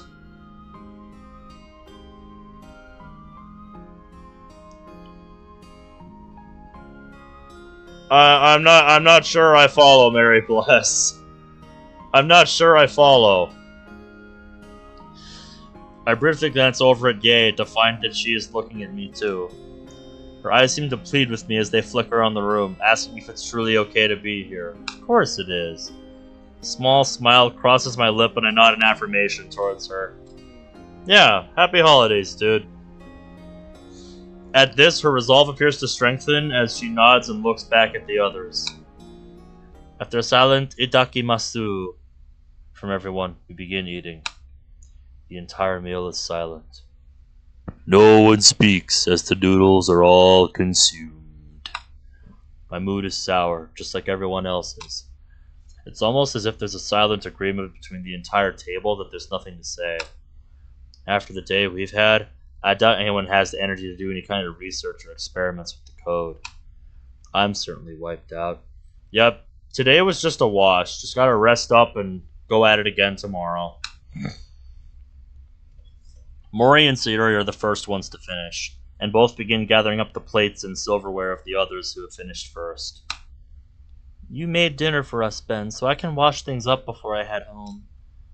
I'm too tired to protest as she continues collecting plates and forks. After a few minutes, the table is clear and I can hear water running from the kitchen sink in the next room. Sarah grabs the one plate set aside for Meiji. Guys, will you be okay if I take this to Meiji and then go to sleep? Yeah, that's fine. I don't think anyone else is going to be alert enough to do any kind of work tonight. Natsuki, who's been silent this whole time, finally speaks up. I'm going to crash. Natsuki, Monica, just don't. Don't feel sorry for me, okay? I'll be fine. Sayori looks worriedly at Natsuki now. Will you, though? Natsuki's just like, I don't fucking know. Fine, I'm not okay right now. But I will be, alright? Just need to sleep right now. If that doesn't help, I really think you should stay home tomorrow. No one would blame you. She shakes her head. I'll be okay, you guys. She stands. I'll see you all tomorrow morning. And with that, Natsuki heads out of the room. We all look at each other, then Causeway stands. I should probably head home too. Crap, I completely forgot you said you needed to head home early today. We ended up dragging you along again. It's fine, really. I just couldn't leave after hearing Natsuki's reaction by the lockers. I'll just deal with my parents when I get home. Fair enough. See you later, Kazu-chan. Natsuki's Causeway nods softly, then heads out. Ye's next. Hope it's okay if I take another bath. I suppose it is. Without another word, she stands and slowly walks out. Sarah grabs the extra plate of soba noodles. You two should head to bed soon, you know. We will. When we see Mori out, it'd be rude to fall asleep while she's still working. Of course. Well, good night. She walks out. And then there were two. Excuse me. Monica and I look at each other, then towards the kitchen where we hear water running. As if in agreement, we both make our way into the kitchen. Mori is standing in front of the kitchen sink, a plate in one hand and a sponge in the other. She's staring out into space. As Monica and I approach, I reach over and place a gentle hand on Mori's shoulder. Mori?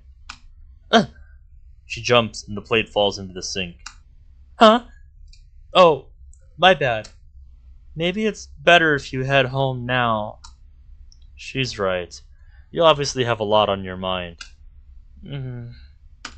Yeah, maybe. But I want to at least be able to do something to help. Sometimes I feel like I don't belong here, you know? Obviously frustrated, Mori grabs her head. Ugh, it's like there's two people inside me clamoring to be heard. Monica and I exchange a worried glance. This can't be good. She's starting to crumble too. I don't know. Why don't you head on home for now?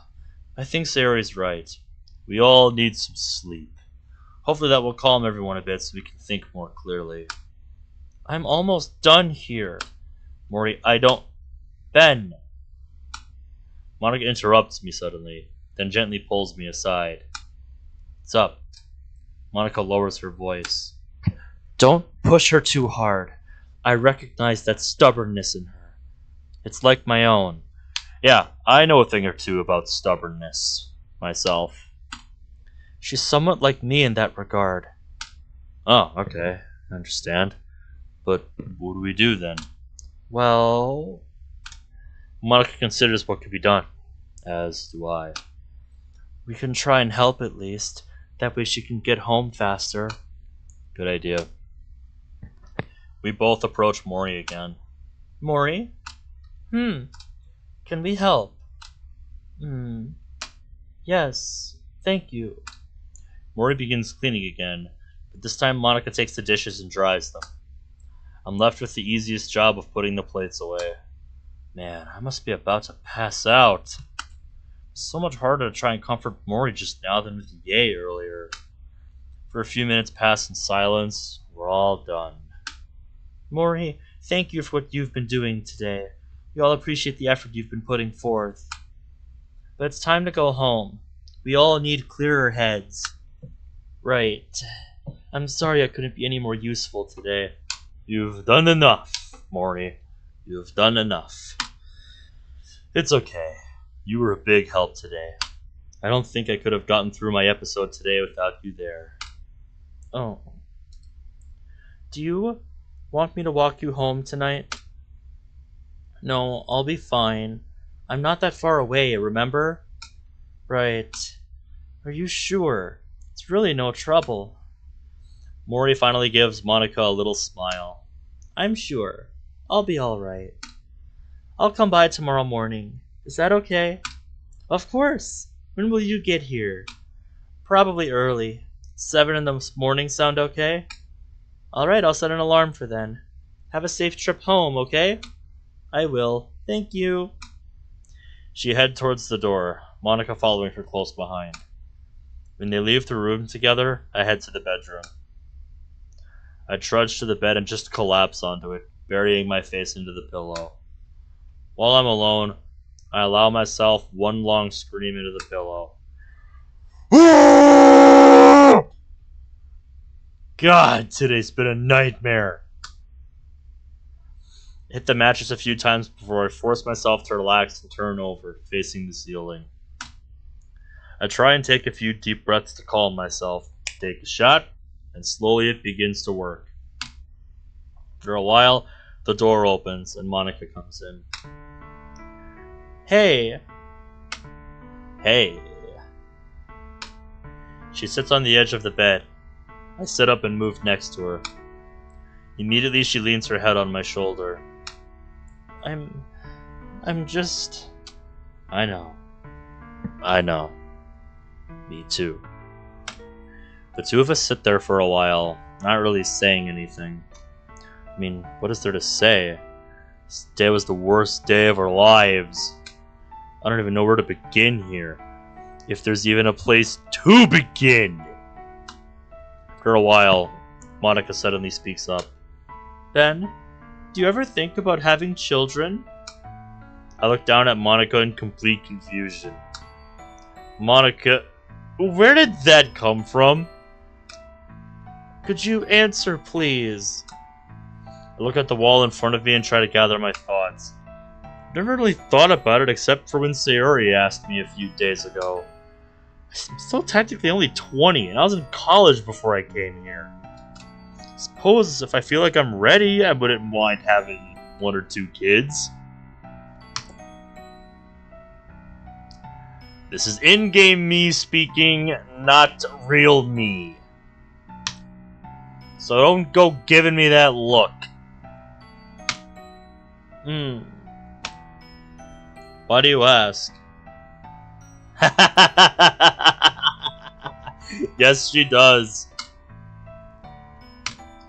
Monica? I know it sounds like a strange question, but could we really bring a child into a world as messed up as the one we're in now?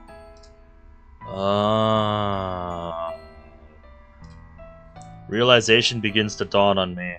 Now I know why she was asking this. We're a bit early to be thinking about this, aren't we? Why don't we focus on the task at hand first? Make sure we have a stable fucking world to live in the game, and then we'll think about this, okay? Okay. Thank you. A child between us, you mean? Monica silently nods. I know I'm gonna sound cheesy here, but a part of me has always wanted to be a mother. A better mother than my own. But with everything going on now, I'm starting to wonder if that's such a good idea. Yeah, just wait, alright? Just wait. Especially if we're stuck here in this version of the world. I put an arm around her and she immediately grabs my hand with hers. Tell me I'm wrong. You can't, because you know I'm right. I take another deep breath. Take a shot. I think we're too young still to be talking about kids. You're only 2 years younger than I am. I wish I had a concrete answer for you. I really do. It's okay. May I ask what brought this on? I don't know. I think it might have something to do with the shooting today. When he pointed that gun at you. Oh, that. I see. She clings onto my hand harder. I've never felt so helpless in my life. I thought I was gonna lose you. Someone was gonna take you away from me. And I was afraid of losing every part of you. and our kids would still be a part of me at this point in time. I guess you have a point there. Or future. I know it's a strange thing to think about when you... She trails off for a moment. When you're getting shot at. But at the time... I gently squeeze her hand. You're not gonna lose me, Monica. I'm not going anywhere. Kids are a discussion for another time, don't you think? Yeah. But I see your point. I promise, though, you'll never lose me.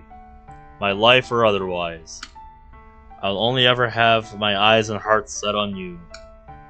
I feel Monica tremble a bit as she kisses my cheek. Thank you. And just forget about my strange questions. It's okay. She gives my hand one more squeeze before she stands and grabs her clothes. Are you gonna take a shower tonight or no? I shake my head slowly. I'm too tired tonight. Do it in the morning.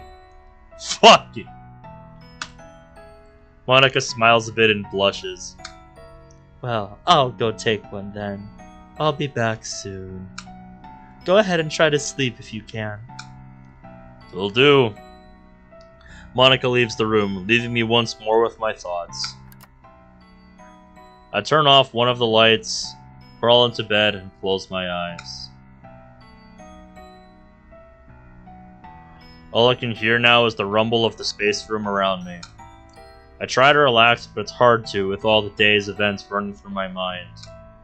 I focus on my breathing for a while, then remember something I read about getting to sleep better. I begin tensing up my toes for 10 seconds, then relax, then my legs. I repeat this process until I'm tensing up my entire body and relaxing. I'm not sure when, but repeating this process eventually helps me pass out. Yeah, I've seen it many, many times.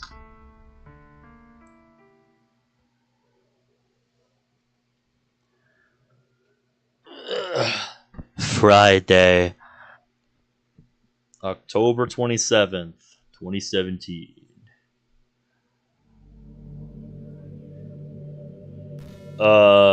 Dream sequence? What? What is happening?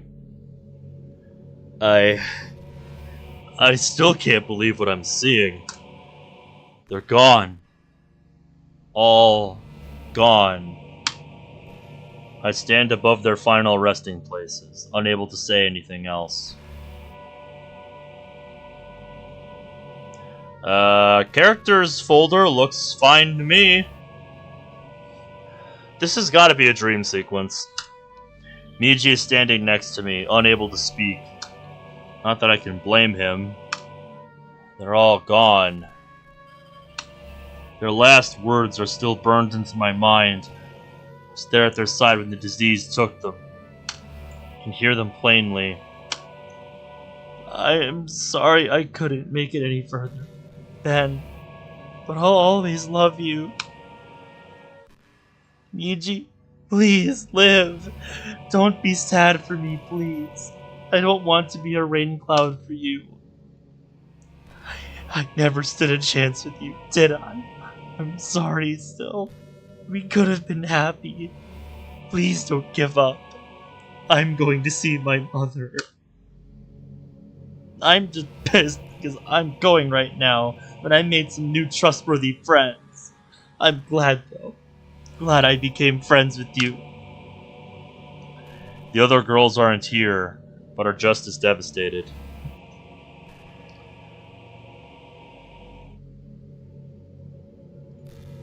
That actually is something I noticed.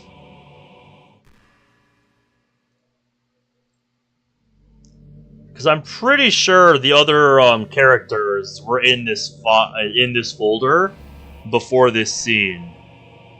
Like the new characters that were added. Kotonoha did her best to provide the best doctors, but even they failed.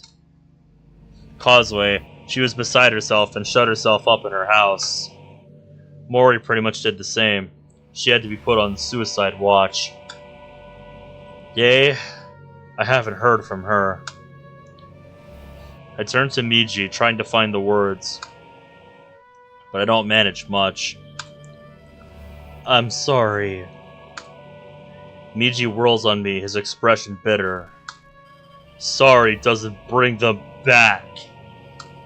He glares at me for a few moments before continuing. You're so selfish. What? Like I said, dream sequence. Such a selfish prick. Oh, we're gonna make sure nothing happens to the girls. Everything will be fine. Ha! So much for that. Look at them! He gestures violently to the ground. I recoil from the sudden venom in his voice. Meiji, no one could have predicted this. I didn't mean... Oh, shut up! Don't pretend you care about any of this. You get control over my body and wreck it constantly. You promised me you'd take care of it. You promised me! You can't even keep your promises. I should have known. You don't belong here. What the hell is going on? Meiji, we've already talked about this.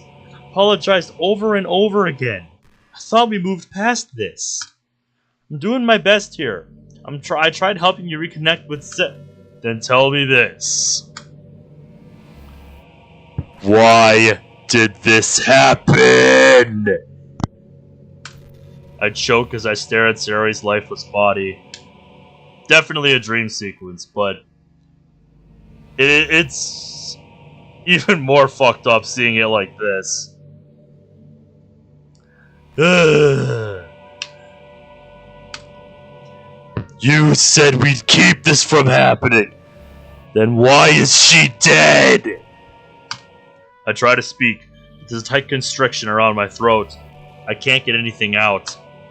This doesn't make sense. We saved her. We saved her. She's in the space room. I try to breathe, but it's hard. Can't even say anything, you worthless bastard. I bet if it was Monica in danger, you'd lose your shit, wouldn't you? It's not fair. You look at her and talk to her. Not to mention all the times you two kiss in my body. I'm surprised you two haven't had sex already. Why is he bringing this up now? Monica's dead already. Then you say, oh, we gotta find a way to split us up, Meiji, but I guess we're throwing that out the window too. You two focusing on being lovers and all. I try and swallow so that I can speak. Meiji keeps railing against me. You're gonna claim I don't know if I love her, aren't you? Bullshit! I'm finally able to speak. I did love her. I lost someone too. Don't you fucking turn this around on me. You took everything from me. I don't even know who you are. You know what? Whatever. I'm done talking to you. Meiji walks away from me, heading towards the darkness. My own anger begins to dissipate. Meiji, wait! Please come back! Suddenly a sharp pain pierces my head. I clutch my head and grunt as hot, searing pain shoots through me. What the hell? I look towards where Meiji was before. He isn't alone now. Two figures are clutching his now lifeless body. Both of them look distraught. I rush over towards them, my body feeling heavy and my legs feeling like they're being dragged through quicksand. It's Miji's parents. Sweetie, please wake up. Minako holds her son close to her chest, rocking him back and forth. Hush, little baby, don't say a word. I was gonna buy you a mockingbird. My throat constricts again. Miji, it's her parents. We're here. Please wake up. That mockingbird don't sing. Mama's gonna buy you a diamond ring. Gee, please don't go. For a brief moment, Meiji does move, but my brief relief turns to horror when his hand moves to point towards me before going limp. Minako screams in horror, and Tatsuo closes his eyes in abject grief. No. Not him, too! As if on cue, the two turned towards me in a terrifying mechanical precision. You did this, didn't you? Her grief slowly turns to anger. No! No! Didn't! I swear, you have to... You killed him. You killed our son! Tatsuo's tone is cold. I try and back away as they approach me.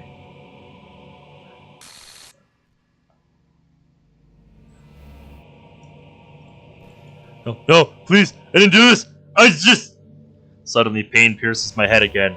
I scream and clutch my head in pain. It hurts! All I can hear now is the sudden static and ringing in my ears. As the pain and the noise recedes, I begin to slowly open my eyes. Ow! Ow! Ow! Ow! What the fuck? Someone new is in front of me. Sayori? God, I thought you were... Why did you save me? What? Sorry, what are you asking? I did it because I... Tightness envelops my neck again. Only this time, something is there. I reach up and grab my throat, finding a thick rope tightening around me. Don't say it. Don't lie to me. You didn't care. You were just keeping your own conscience clean, weren't you? We were just characters on a screen to you, right? I told you I didn't want anyone to worry, but you keep on prolonging my suffering. You don't listen. I try to speak to deny her claims. The noose around my neck is pulling me back. You should have just let it happen, Ben. If you just let me die, the pain goes away. Wouldn't that be nice? No. Searing pain again. It's getting unbearable now. Can't even scream as the noose tightens around me. I tear at it, skin opening as I do so, and my fingers growing bruised and bloody. Damn, he's going through exactly what Sayori went through. Why couldn't you save me? I open my eyes. Tatsuki? Is it because you like Monica more? Or Sayori? Or even Yuri? Is there something wrong with me? Why did you leave me to die here? No, I have to save her too! I fight against the noose, but it continues to tighten. All I wanted you to do was notice me, Ben. I just wanted to share some interests of mine with someone I thought I could call a friend. You're missing a word there. All I wanted was for you to play with me. Why couldn't you play with me? Daddy never plays with me. He hurts me. Natsuki! I must save her! No. Don't let Monica delete me again! No! I can't scream this time. Not even a hoarse whisper. Pain I can't even begin to describe overwhelms me once more. Make it stop. Make it stop! It's useless to resist.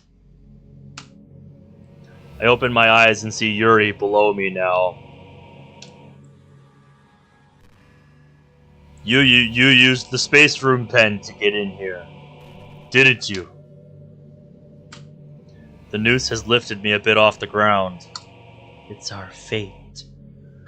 You can't alter the inevitable. After all, you don't belong here.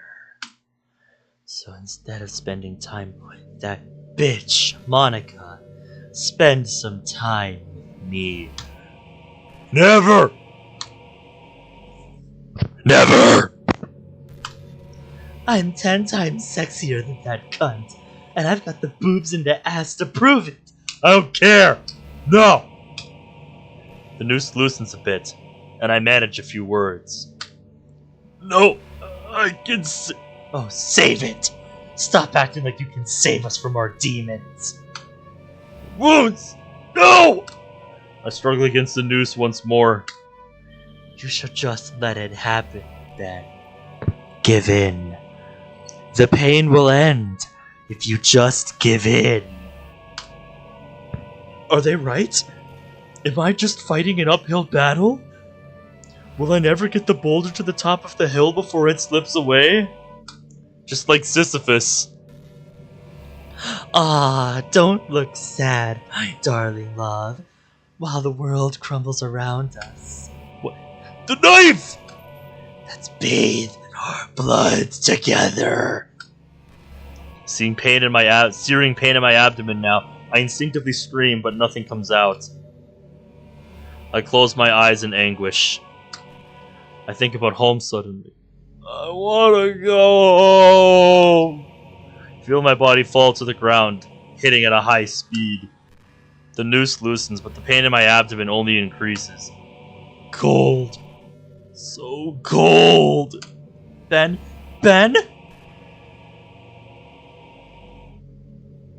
I slowly open my eyes. Monica. It's Monica! She looks over me with a worried expression. The pain is rapidly decreasing. She holds me close in her arms. Ben, my love. I'm so sorry. I can fix this. Suddenly, her face contorts in horror. What are you doing? Why do you have that up? I didn't do anything. Looking up to where she's pointing, I see to my horror it's the command prompt. Please don't hurt me again, Ben. I'm not doing this. I swear. I would never hurt you. I reach towards her, but she backs away.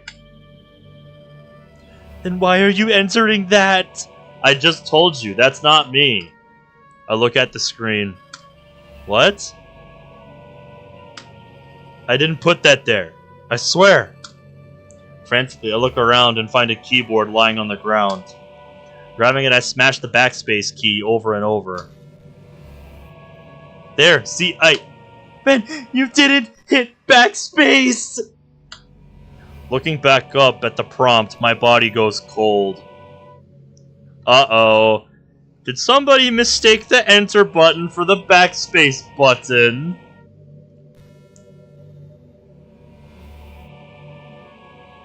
No, I didn't hit enter. I know I didn't. Looking down at the keyboard, I see my hand over the enter key. Yup, somebody mistook the backspace key for the enter key.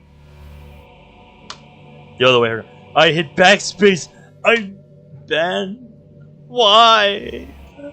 Her eyes flashed at me with a look of betrayal. Monica, don't! It's okay, Ben. I knew I'd do something wrong eventually. She sighs with hopeless resignation as she looks away. I still love you. And if I don't know how to love you, Don't say it. No! I'll leave you be. No. Smash the keyboard against the ground furiously, tears streaming down my face.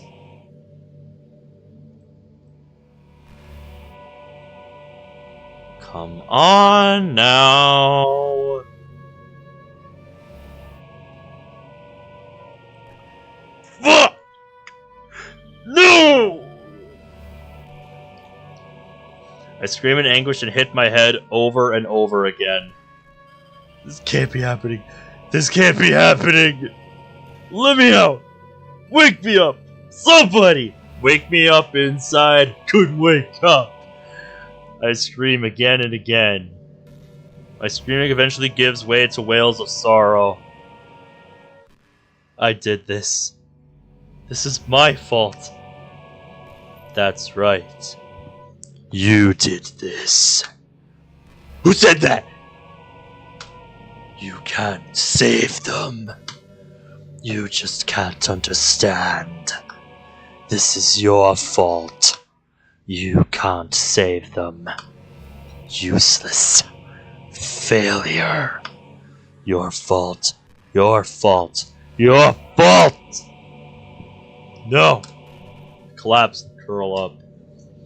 Your fault. Your fault. Your fault. No! It's not! Your fault. Your fault. Your fault.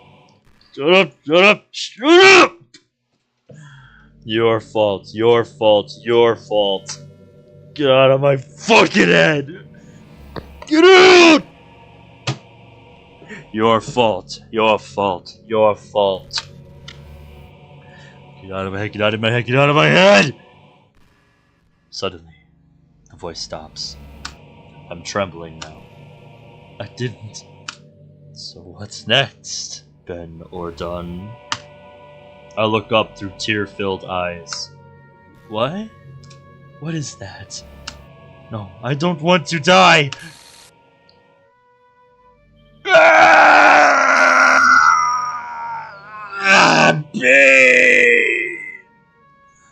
Enjoy the void.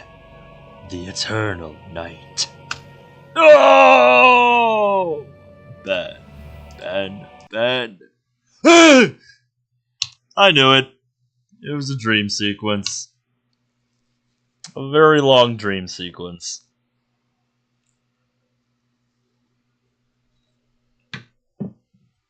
Well then.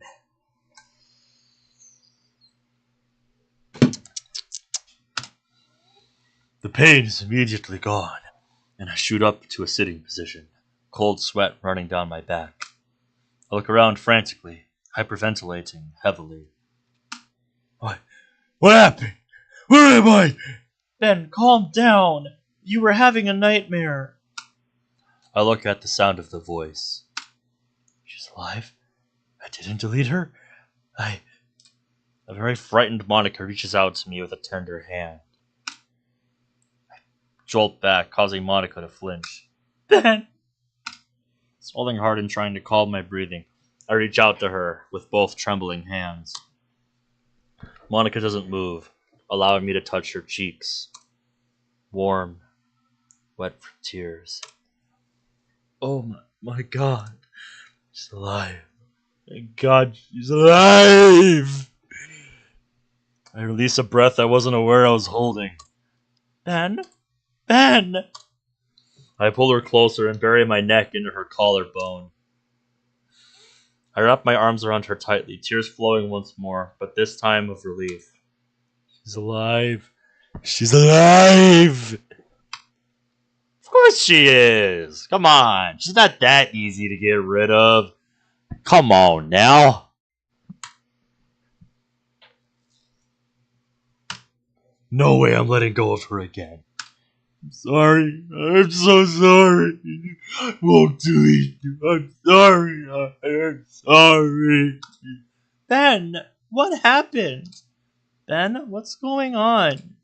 Dude, you okay? Damn. I think we can upgrade from Nightmare to Night Terror. I briefly open my eyes. I see Meiji and Sayori standing in the room, with Natsuki a few steps away, also looking concerned. In the doorway, I see a nervous Yae. Shit, did I wake everyone up? I close my eyes and focus on Monica, holding Monica closer. Monica? I could hear his screaming from Meiji's sister's room. What happened? I don't know. I think his nightmare really messed him up. Damn. Must have been really bad if he's acting like this. I don't want to let go of Monica. Who knows what'll happen if I do? Come on, you guys. I flinch and tense up a bit as I feel another hand on my back. Then two more. From the door, I hear someone entering, but no fifth hand. It's over. The nightmare is over. As I start to relax, the hands on my back begin to gently move up and down. Monica's more so than the others. Slowly, carefully, I begin to relax my grip on the still concerned-looking Monica. Take it easy, Ben. I know that this is Yuri's thing, but I'll go try and make some tea. Maybe it'll help you calm down a bit. Natsuki, with her own look of concern, pushes past Yae and heads out of the room. I shiver in Monica's arms. It's so cold. Monica grabs one of the blankets from the bed and wraps it around me, remaining close to me. Sayori sits opposite me, with Meiji beside her. Yae leans against the desk opposite the bed, her own brow furrowed. Take your time, love. Just relax. I'm shivering less now, the blanket and Monika's presence beside me helping me warm up. We'll help banish those mean nightmares. Ha! Sarah's more simplistic language choices cause a small smile to appear on my face. Monika leans forward and kisses my cheek comfortingly. She's right. We're here, okay? Damn it, I love this woman. Shivering continues to slow until it has stopped entirely. Monika slowly enters the blanket with me now, wrapping it around both of us. She puts a hand on my thigh and squeezes it gently but firmly. She also leans her head against my shoulder. Sarah reaches over and rubs my back again. We remain like this until Natsuki returns with Meiji's tea cuddle and enough cups for everyone. Did I just say cuddle? She pours the first cup and hands it to me. I'm no expert with tea. I just boiled some water and put a tea bag in it. It's okay. Natsuki hands me the cup and I hold it in my hands. I'm still trembling a little, judging by the ripples in my teacup. Blowing softly, I take a sip and allow the hot liquid to flow down my throat. While not as good as Yuri's, the kind gesture from Natsuki more than makes up for it. Natsuki pours some for everyone else, each sipping at their own pace. It takes me a few more minutes, but I eventually finish the tea. Can you tell us what happened? You were screaming incoherently while I was trying to wake you. I think back to the dream, and an involuntary shudder runs down my body. Monika's grip on me tightens. It's okay, we're here. Whatever was hurting you can't get you here. I'm not so sure. Then please tell us? No pressure though, right, Sayori? Sorry, that was Meiji's line. No pressure though, right, Sayori? Well, yes, but aren't we friends? We're here to help. Spit it out, man. We won't laugh or anything if that's what you're afraid of. No, it's not that. Let's give me a bit. After taking a few moments to make sense of the disjointed images from my dream, I begin relaying what I'd experienced. As I go through the dream, the room goes more and more silent as the others listen intently. As I finished, there's not a sound or movement among the others for a while. I wait for someone to say something. Anything. Terror grips me again. Did the world around me freeze? I frantically wave my hand in front of Monika's face. She blinks. Thank God. Surprisingly, it's Yae who breaks the silence. Fuck. No kidding. Oh, Ben. Monika holds me close in a tight embrace. It's only a nightmare. Repeat that to yourself. That's what I do whenever I have a nightmare. Meiji puts an arm around his girlfriend. I begin mouthing the words to myself. To my relief, that mantra does help here.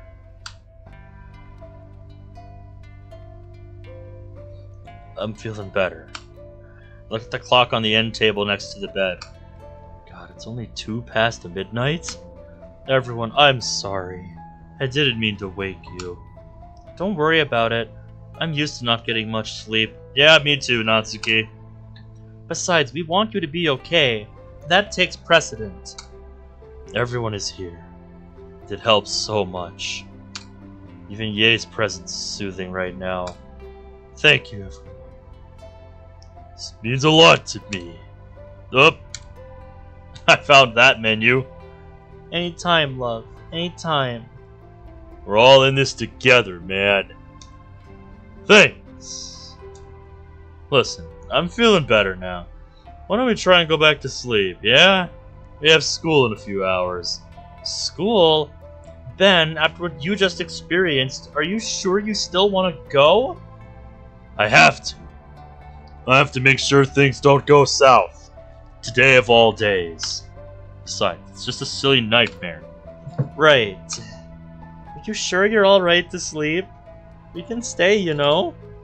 You heard him, Sayori. He's looking better now. I'll be alright. I promise. Nice! Nice, Cerberus. Nice. Even Ye looks at me worriedly one last time as the others slowly file out. I feel like shit for making everyone worry, especially since I'm the one that's supposed to be helping them. Suddenly, pineapples! This does not help. I feel so pathetic. Story is the last to leave, but before she does so, she turns to me. Give us a holler if you need anything. I mean it. Suddenly, communism! This does not help. I will. Thank you. Then good night. After today, you have only one more week with your old job? It's kind of a bittersweet kind of feeling, right? Suddenly, Nutshack! She closes the door behind her, leaving Monica and I alone. Suddenly, Benica! And Monica wants me to get back to the mod, so that's what I'm gonna do. When Monica moves to turn off the light, I grab her hand. Not yet. Sorry. Why? Something wrong? I look away. You'd laugh. No, I promise I won't. After a nightmare, I can't sleep in the dark. Not unless I cover my head.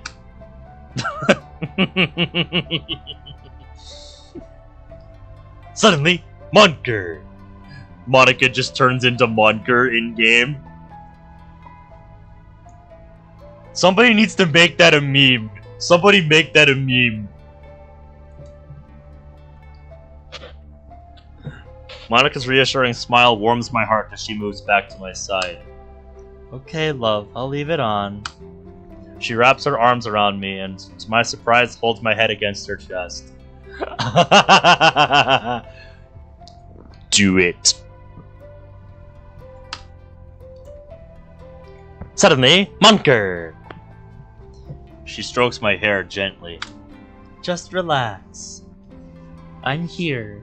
I'm not going anywhere. I won't leave you. I don't understand how her empathy stat could be going down. Could me being here be preventing it from falling further? Suddenly, Mamika! Isn't that what we're experiencing right now, though? I take a deep breath, take a shot. Her warm embrace helps my mind calm down as I close my eyes. For about 10 minutes, I look up at her.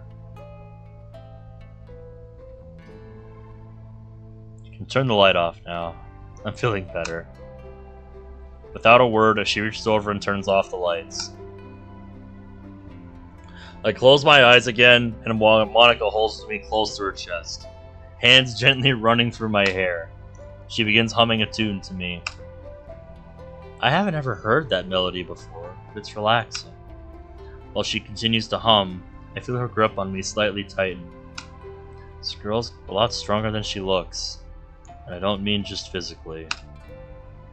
I start to drift off.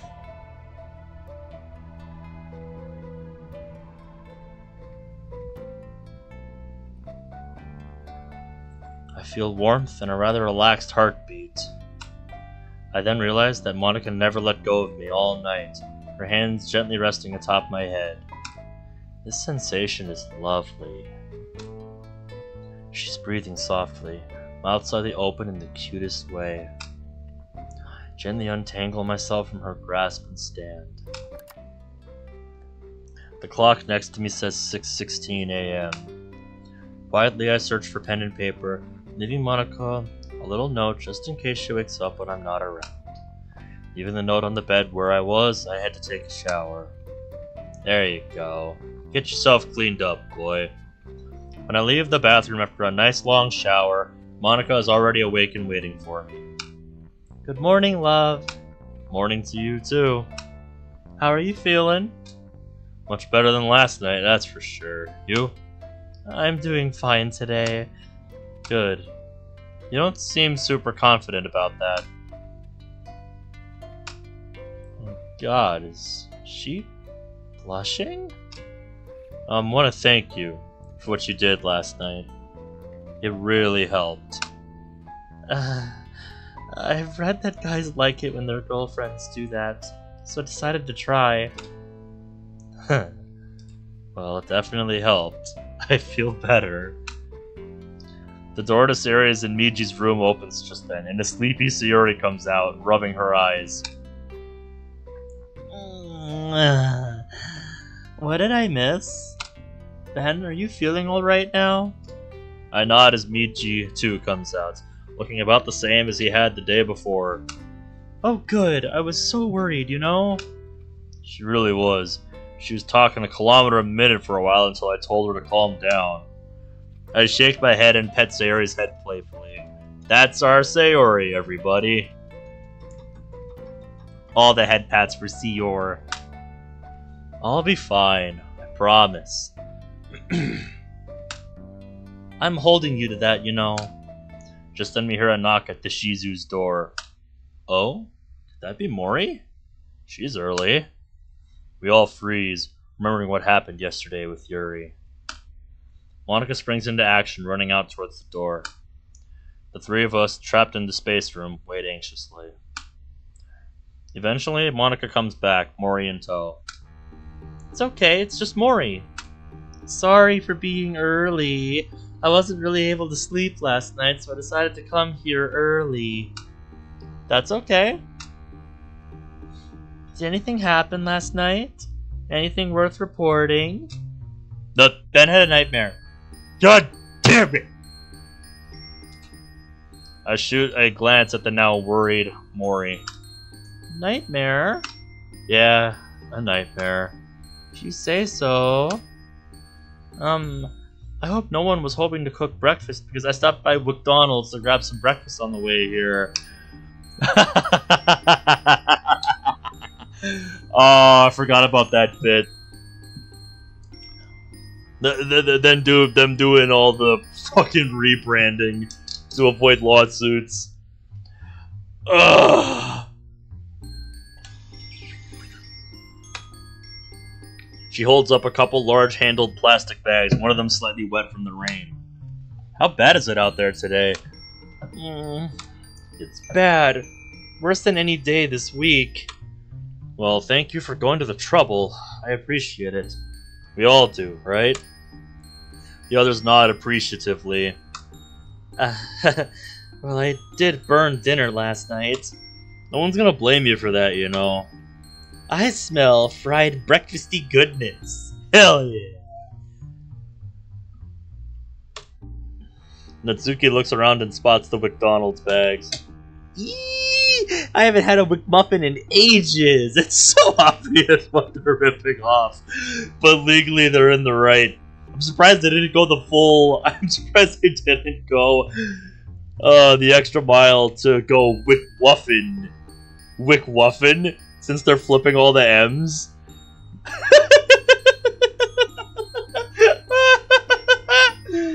Oh my god, that's great. I didn't know what everyone here liked, so I got a bit of everything. Except for you, Monika. I got the Wick breakfast platter without bacon. Thank you very much. I appreciate it. What am I smelling? Mori holds up one of the bags. Oh, thank you. You're welcome.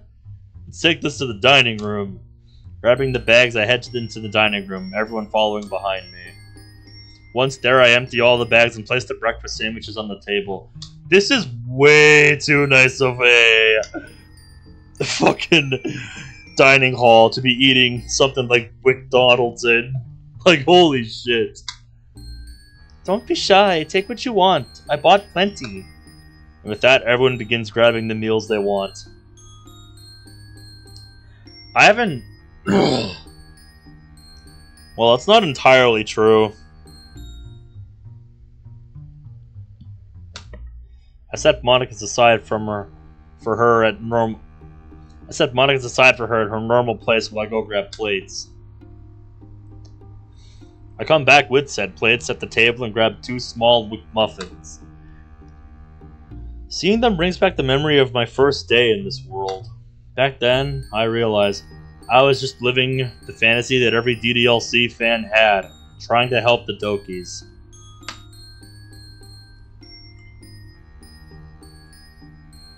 I guess the reality hadn't set in then. Unwrapping the sandwich, I stare at it for a while. I want to go home. The novelty of living this nerdy fantasy is starting to wear off. I miss my parents. I miss being at my job, even if it was hard. I miss my own college. This world, it's too much for me right now. I must have been staring for too long at my sandwich, because I feel someone shake me out of my reverie. Ben? Are you okay? You've been staring at your food for a few minutes now. I look at her and she stares at my expression. Putting my food down, I grab a napkin and wipe my face as best as I can. Yeah. I just got lost in thought. Putting the napkin down, I force myself to eat just so I can keep up my mental strength. Despite my current state, the food is delicious and I hungrily finish the first sandwich, quickly opening another. I can't focus on my past life right now. I'm still stuck here and there's nothing I can do about it. One problem at a time, I guess. Halfway through my second sandwich, Monica reaches over again.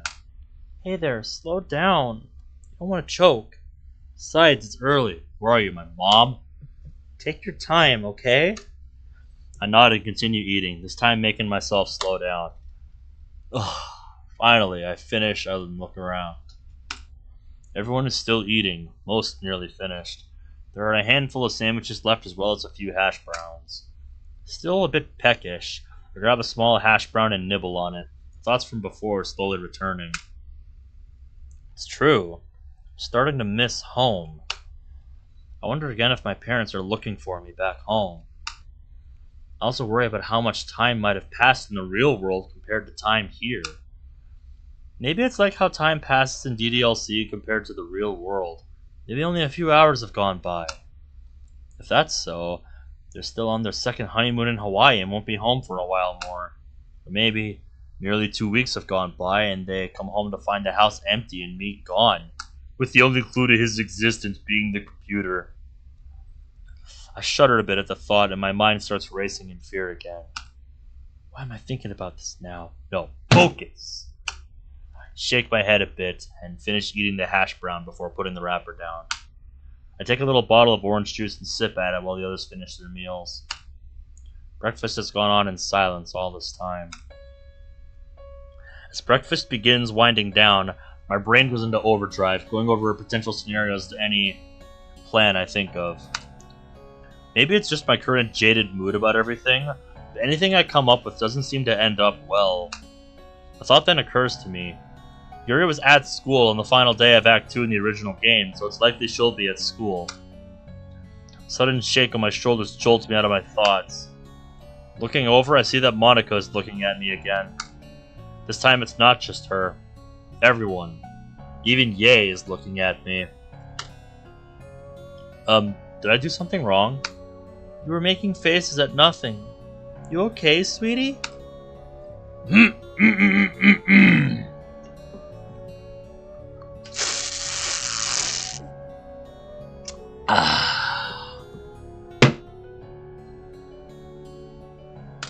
Right. I was just thinking about today and what we should do. But we're gonna do that right now after we clean up in here. Oh, right. In my own current state of mind, I almost forgot I have help. And lots of it. It's alright. I forget about that too sometimes. Is everyone pretty much done? Looking around, I see that Natsuki and Ye are not the only ones quite finished. Natsuki is still eating like she's never gonna have another meal, and Ye is just nibbling on her sandwich. Well, should we start now or wait? Natsuki mumbles something, but gives a thumbs up in response. Ye, on the other hand, simply nods. Don't wait up for me. With that,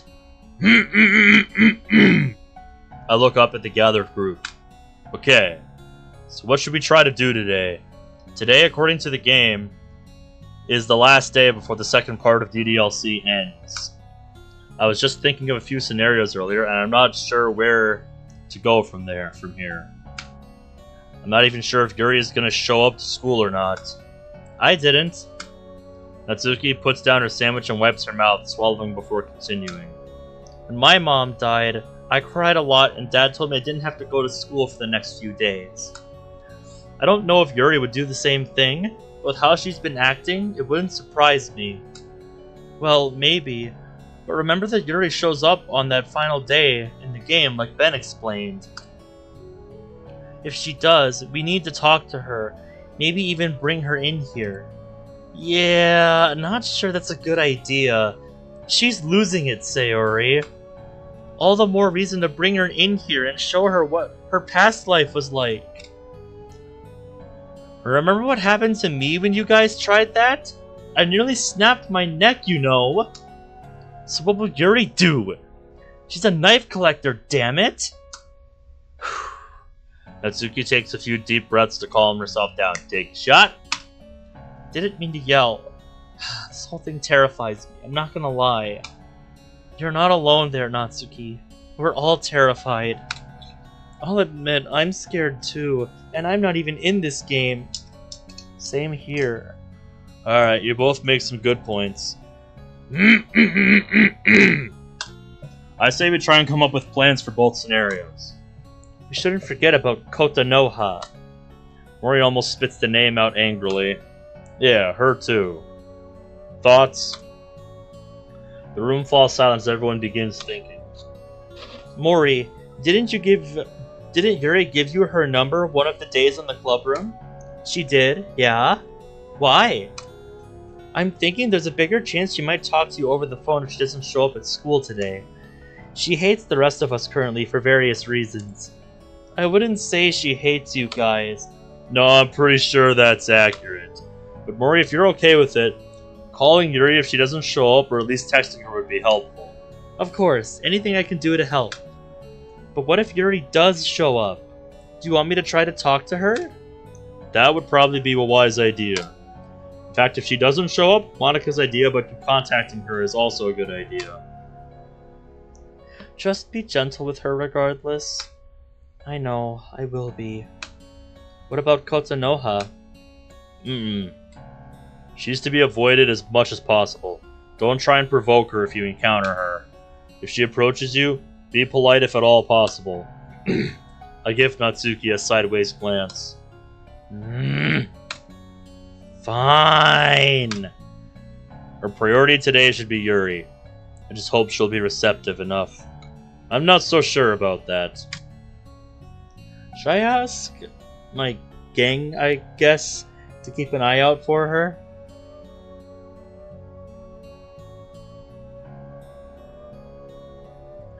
I think I've seen that video pop up under my recommended, Zach.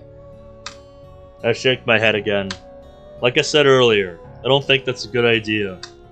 Thinking of her gang, I give Yae my full attention now. Yes? Kawahashi, when was the last time you saw anyone from your group? Not for a while. Tuesday, really. Won't they be suspicious? No. I texted Kaori on Wednesday and told her that I was taking a break for a while. Who's Kaori? Tsukumo Kaori. She's my second in command. Muramoto-san, no one would dare approach me when I say I'm on a break. And what about the rest of us? Especially your so-called second in command. Kaori will be fine. Okay, that's enough. Natsuki has a good point though, Kawahashi. You can't be sure that your group won't try anything with us. They didn't on Wednesday and yesterday, did they? And I told them you were under my protection now. Not my point. We can't take that kind of chance. What more do you want me to do? Text her again and say, hey, by the way, the people I'm hanging with now are trying to save the world, so don't bother us? I'm sure she'll believe that. Her crossed arms begin to ball into fists. No, of course not. All I'm saying is we need to keep an eye out. It's very possible. It's very possible we Guys, English is hard. I don't know if you knew that. It's very possible we might run into some new snags. That is a hard phrase to say fast with my accent. We might. Very possible we might. It seems to be the case this time around anyway. Okay, you have a point. How annoying. Yeah. Be vigilant, not a vigilante. Don't tell that to the vigilante mod. Where did you hear that? I just thought of it. Slipped. Take your own advice, then. Something I need to get better at. I shake my head and I'm about to apologize to him again when he stops me. I'm kidding.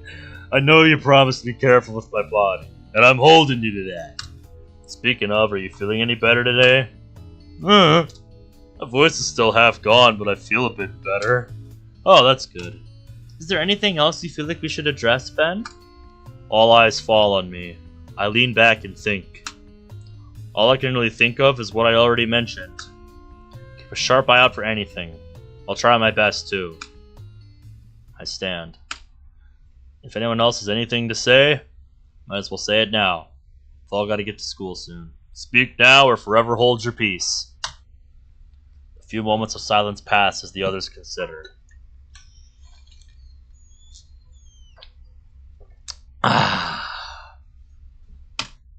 One by one, they all murmur that they can't think of anything we might have missed. Great! Let's get going. As one, everyone begins gathering up their garbage from the table. Eventually, we're all out in the space room. Dadsuki looks over at Sayori, who's busy near the desktop. Sayori, are you gonna be okay in here all alone today? Are you gonna be okay in here alone all day? Huh? Oh, you don't have to worry about me. I'll be fine. Well, here. Take these for food. Mori comes over with the remaining McDonald's bag and sets it on the table in front of the couch. Text one of us if anything shows up on your end, alright? With a smile, Sayori ushers us quickly towards the door. Just go. I promise I'll be okay. The other girls go, leaving me, Sayori, Meiji, Monica is waiting outside for me. Before we step out, Sayori comes over to Meiji and practically throws her around him and kisses him hard. Caught off guard, Meiji almost falls back out of the classroom, but he stops himself just in time. He wraps his arms around her waist and kisses back. Monica and I exchange a small smile as the two lovers slowly pull apart. Please stay safe out there, okay? Somebody's rolling her eyes. Not up to me, remember? I was talking to all of you. Sayori looks at the three of us. Keep each other safe. We will. I promise. She finally completely lets go of Meiji and backs away. See you later today, then. We'll be back home before you know it, Sayo. After a moment, she urges us both towards the door. Well, Friday or no Friday, you can't be late for school.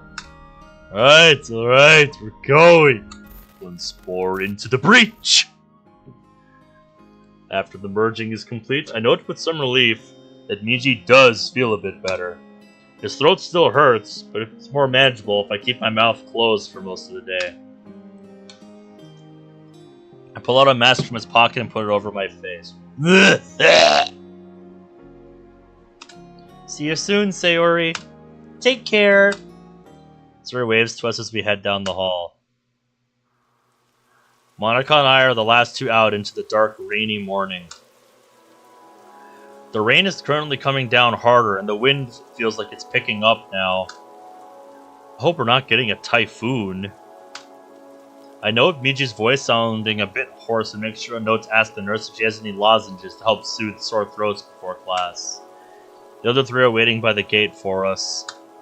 Opening our umbrellas, Monica and I head over to where they are. In silence, the five of us make our way to school, hardly seeing anyone else around. Dadsuki notices this lack of student traffic. Did they cancel school without us knowing about it? Mori pulls out her phone and looks through it quickly. I don't see anything so far.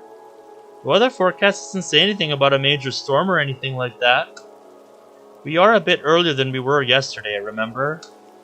Plus, not many people would want to walk in this kind of weather. Yeesh, you could say that again. It's like we're in a freaking monsoon here. Why is that, by the way? It only rained on Friday last time, so why is it so rainy this time around? And don't tell me I'm the only one freaked out by this small detail. Yeah, it's something that's been building the entire act, okay? Your guess is as good as mine. I know we had that brief break in the clouds before that fight you two had, but other than that, it's been constant rain. It's weird, though. I almost expected it to be nice today. You wouldn't be the only one. The five of us fall into silence. Not that I've said anything much since retaking control of Meiji's body. I don't want to speak unless it's absolutely necessary. We walk the rest of the way in silence. At the first sign of another student, I start moving back from the girls. No doubt that the rumor is still in overdrive, but I don't want to give them any more fuel for fire. Monica gives me a small glance as I disconnect from the group. I just nod and smile a bit under my mask. And we're here. The moment I'm inside the building, and after I change into the school loafers, I make my way to the nurse's office. The nurse is sitting at her desk when I open the door. She looks up at me when I walk in. She recognizes me instantly. Shizu-san, is there anything wrong? Anything I can suck on for a sore throat? She hands me a bag she grabbed from the shelf. Here, these should help soothe the pain. If I'd known, I'd have given these to you yesterday. Yesterday my throat wasn't the priority. You got that right. I take the bag from her, unwrapping one of the small candy-shaped lozenges and pop it into my mouth. I put the rest in Meiji's school bag.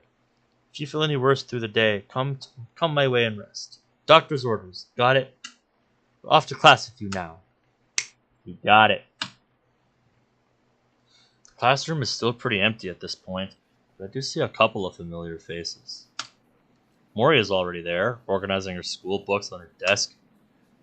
The desk behind Meiji's is Causeway, head on her desk and arms wrapped around her head to keep out the stray sunlight.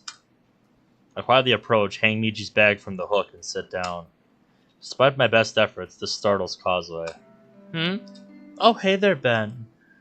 Put a hand on my face and lower my voice to a whisper. Not in public! I'm Meiji now, remember? Right. Notice she still looks a bit tired and her eyes are a bit bloodshot. She's been crying. I lower my voice to a whisper. You okay? She stiffens a bit, but slowly nods. It's nothing. Causeway. Ye approached me a little while ago. She was saying something. I'm sorry about having my gang push you around on Monday. I'm sorry about dismissing you cosplaying. Then she wanted to come support me in a cosplay contest. She's shaking now, angry. What, does she think a simple apology is gonna be enough? After all this shit she's put me through? To mention all the shit she put you and everyone else in the school through. Causeway! Looking at Mori, I see she's carrying a small McDonald's bag in which she starts to set down on the desk. Causeway pushes it away. No, I'm fine today. I bought an onigiri on the way to school today. Onigiri. Well, if you're sure. What's going on? You were getting pretty loud over here. Oh, was I? Causeway looks around and notices that the few other students in class are looking over at her. Oh, my bad. It was nothing. Apparently Ye tried to apologize to her just now. I told her that was a bad idea. The timing and all that. Causeway, I'm so sorry. Damn it, I can't help but feel like this is my fault. Telling Ye last night to keep trying. But at least she's putting in the effort. I just hope Causeway can see that in the future like I did. Forget it. It's fine. She still pisses me off, it's all. Understandable. Excuse me. Just promise me you won't go looking for trouble with her or any of her gang today. Not unless they come to me, but I promise. Thanks. And take this anyway. Mori puts the fast food bag on the desk. Alright, I appreciate it. Of course! So what's the plan for today? I know you told us Yoshika's mom passed away last night suddenly. I'm about to reply, but Mori holds up her hand. Meiji, don't talk. Rest your voice, remember? What's wrong with his voice? He's losing it. I can tell you the plan for today. Mori quickly goes over everything we outlined earlier at breakfast. Causeway listens carefully, then nods when Mori finishes. I'll do my best to help keep an eye out. Thanks. Mori returns to her seat and continues preparing for the day. I turn around and stare out the window, still sucking on the lozenge. After a while, I hear the sound of a paper bag being opened. She just couldn't resist, could she? The minutes roll by. To my surprise, hardly anyone else shows up for class. By the time the teacher comes in, less than half the desks are filled up. Unfazed, the teacher just begins class. Outside, the wind seems to have picked up a little bit more. Meiji, is that normal? I was just gonna say something about that. No, it isn't. That's not a good sign. You think Yuri will be home too? It's looking more and more likely now. I feel Meiji's body start to feel sluggish. Doing alright, man? Yeah, that sometimes happens with me when I'm sick. Just try and power through. Understood. The teacher starts class, and unlike the last week, I once more zone out, my mind focused on other things.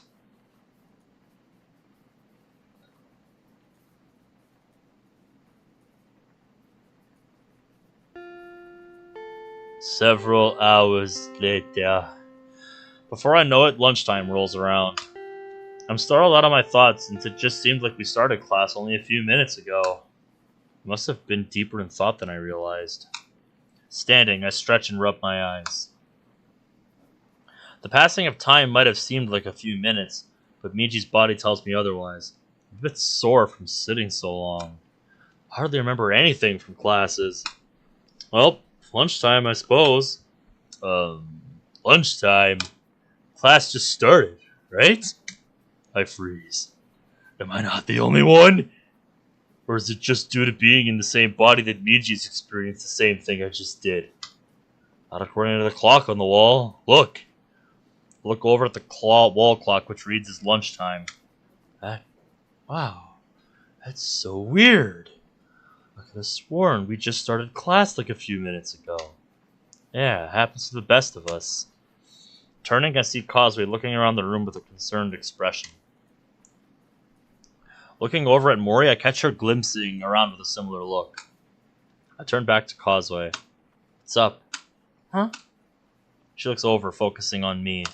Oh, don't mind me. It's probably nothing. Come on, tell me. Nothing too major. I mean, we all had those days where we zone out and hours seem like minutes, you know? Her too? I nod slowly. I know! I had the same feeling a few moments ago. Hey, you guys? Mori comes over, still confused. Is it really lunchtime already? It feels like class just started. That makes 4 of us now. Causeway and I exchange glances. This isn't normal. Something this new developing late in the week isn't good. What's wrong? Did I say something weird? Time skips. Huh? Time skips? I pull up Meiji's phone and begin sending out a mass text to everyone. Meet up at the old schoolhouse in 10 minutes. Sending that, I close Meiji's phone and look at the 2 girls. I grab Meiji's wallet and repeat to them what I just told everyone else. Find a way to be as discreet as possible. Alright. Got it. Mori still looks a bit confused because this seems to have picked up the hidden message. Grabbing Meiji's wallet, I rush out. The main vending machine area is practically deserted when I arrive, so I begin buying a few snacks. No time to get lunch! This can't be good. Meiji, It's the last thing you remember before a few minutes ago. Sensei walked into the room, then started class. After that, I guess I dozed off. Maybe. But if Mori and Causeway also experienced it, maybe not. You know how in visual novels, sometimes unimportant moments like classroom time are skipped over to progress the plot faster? Yeah. Well, I haven't noticed it until today, but I feel like that's happened to me a couple times this week. I just happened to catch on today. You think we're experiencing game time skips? It's possible. I mean, we've seen some pretty weird shit this week. Natsuki glitching out, Ye's body doing what it did when she first crossed the threshold. I mean, yeah, but couldn't it just be that we're all tired? We had a rough day yesterday, and we woke up pretty early. I spaced out a lot as is. It could be if it were just you, me, and Causeway. You can see her more being preoccupied and spacing out like us. Mori? She's pretty studious, and I've caught her a few times this week just focusing on her schoolwork, even after she learned the truth. Yeah, now you're starting to catch on. Oh, yeah. She's always been like that for as long as I've known her. In both worlds, it seems. Yeah. Now, it could be that I'm just being paranoid and overreacting, but I want to be absolutely sure. After the week we've had, we can't be too careful. Hope it's nothing. If it is, I'll apologize to everyone for worrying. I'm sure they'll understand. I hope so. Just then, someone else enters the room. Kotonoha sees me and walks over to the vending machine beside me. Great. Why is she here of all people? Hello there, Shizu-san. I trust you are doing well today. Don't antagonize her, Ben. Be civil! I'm alright, thanks. Good, I'm glad to hear it. She looked at the choices in front of her, appearing to mull them over in her mind. I continue purchasing goods, but try and make it more discreet now. I was gonna grab enough for everyone, but I couldn't get enough before she showed up. I'm gonna have to ration what I just bought. I'm in the middle of purchasing the last item. A small container of cookies when Kotonoha turns to me. Have you had the chance to consider my offer, Shizu-san? Startled a bit, I turned to her. Well, unfortunately, I haven't. School and all that. I see. I suppose that's understandable. She has a slight suspicious look in her eyes as she looks at me. Not wanting her to ask anything more, I decide to add something more. I'll have an answer for you on Monday, I promise. This seems to satisfy her as she grabs her purchase from the machine. Good. I hope you reply favorably. Unfortunately, my last tutor is, shall we say, indisposed? I have to fight the urge to ball my hands into fists of fury at the audacity of this girl. Seriously, how could she change so much? She was so kind last time. I see. I only managed to blurt that out. Well, I'll see you later then. Farewell! Kotonoha heads out, leaving me more or less alone again. Looking at Meiji's phone, I see I only have a few more minutes before I told everyone to meet. I quickly purchase a couple more items, then rush out. By the time I reach the empty hallway of the old school building, everyone is waiting for me. One of the doors is open, and I see Sarah standing near the threshold. Natsuki is tapping her foot impatiently as I enter. What's the big deal, Ben? I didn't manage to get any lunch before you sent me that text, you know. Panting from running in the rain, I hold out my hand so I can catch my breath.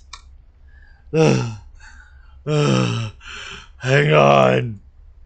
Ben, is everything alright? Yeah. Just give me a minute. I took a few breaths before reaching into Meiji's bag and pulling out the meager food items I managed to grab earlier. Here. I'm sorry I couldn't buy more, but I had to run in with Kotonoha in the vending machine room. What was she doing in the vending machine room? I don't remember, Zach. Just buying something, I suppose, but she dragged it out. I relay the conversation as it happened, handing out snacks to everyone as equally as I can. That girl. Mori, calm down. That's not why I called you all here. Well, spit it out then. Did something happen? I lean against the wall and shrug slowly. If it was just me who experienced it, I wouldn't be worried. But Causeway and Mori experienced it too. What is it? What did you experience? A literal time skip. Everyone falls silent at that. Only Saori does anything as she rushes back to the computer and, sitting at the desk, looks at something on the screen. Noticing this, I go to the door and peer in. Saori? What is it? She turns back to me. There's nothing there. Nothing there? Monica quickly shakes herself out of her own daze and rushes into the space room. She looks over Saori's shoulder. Saori points to some place on the screen. See? Oh dear God. Everyone else is now looking inside the room. Go in. Huh? Go inside. I want to see this too. I step into the room, separating from Meiji. Once more into the breach! Together, the two of us walk over to where Monica and Saori are looking over the script. Everyone else has followed us in and are beginning to huddle around the computer. What's going on? Natsuki jumps a bit, trying to see over everyone. I spot the line Saori found, and I feel myself go cold. Scene BG class reign with dissolve scene full. The hell does that mean? That's the first time I've ever seen that appear. Same here. It's a transition. A time skip. A shiver runs down my spine as I slowly turn to face everyone. Guys, does anyone remember anything until the lunch bell rang a few minutes ago? Of course I... Natsuki's face goes snow white. The hell? Everyone else is beginning to realize what we're talking about. I don't remember anything. I just thought I spaced out because I was preoccupied. I did too, but I don't think that's the case. Pointing to the screen, I frown. This must be code for a time skip. Natsuki finally gets a good look at the screen. I've seen that type of coding before. Wait, you have? Where? On VidTube. I was browsing there once and found myself watching some basic VN coding video. It looked a lot like this. I don't remember exactly what language the code was supposed to be, though. Probably Python, if anything. That's what the creator of DDLC used to create the game. Why is it happening now of all times? Ye's question forces us into silence. Meiji, who hasn't said anything since separating, has his eyes glued to the screen. Could the script be trying to hurry to some kind of conclusion? I nod slowly. Maybe. But why not skip the entire day? That's what happens in the game. Sir, you mentioned this is the first time seeing this type of coding, correct? Yes. Let's make sure of that. Open the search function and type in scene BG, since I assume that's the most universal code we might be able to find. I'm disappointed when only one answer pops up on the screen, the most recent instance of that particular set of variables. Okay, so no other times has it happened. But this has me concerned. Not only that, but the half-empty classes. Mine is over 75% gone, and no one seems to be batting an eye. I felt embarrassed after class, like I had to do something in front of the class, but I can't remember it. Why doesn't anyone care? Hell, I even ran into some of my gang on the way here. No one seems to notice that half the school's gone. I don't like this. I don't like this at all. I feel Monica's hand intertwined with mine. Looking down, I see her trembling a little, but she has a stalwart look on her face. It couldn't be an act. It could be an act, but it helps me regardless. You said it earlier. Everything's gonna be fine, remember? The absolute trust in her eyes. It's enough to make my own tension increase by a little bit. I don't know if this is relevant or not, but I stopped by the nurse's office earlier. She apparently didn't come in. My heart stops. Repeat that. Now! Mori, startled, clears her throat. The nurse apparently didn't come in. I was going to grab something for your throat, Meiji, but she wasn't there. Another teacher said she hadn't come in. Meiji reaches into his pockets and pulls out the handful of throat lozenges the nurse handed to us mere hours earlier. That's impossible! I just saw her today! I went to get those so I could help soothe Meiji's throat! Everyone goes silent at this. The pages have changed! First the quick passing of time, then the nurse suddenly disappearing when she was apparently just here. What the fuck is going on? I admit I'm not the biggest gamer out there. I don't know anything about visual novels, to be honest. But do you guys think she was, deleted? Yet another cold chill runs down my spine. Shit. Meiji nods in agreement. Shit is fucking right. Suri, did you experience a time skip? She shakes her head. No, nothing. I couldn't really open a door to the school to check either. I didn't hear anything from Meiji's house though. I just saw that Scene BG stuff show up. Okay, what about the earth outside? Sorry, I didn't really check, but it was still turning like it is now when I caught glances. Yeah, it's understandable. What do we do now? I really don't want to be deleted. Well, first, let's make sure that's what's really happening. Could it be that the nurse did just go home and Mori asked the teacher who hadn't seen the nurse come in? I don't know. The nurse's office was locked and the lights were off. The teacher I asked seemed to be absolutely sure the nurse didn't come in at all. Okay, understood.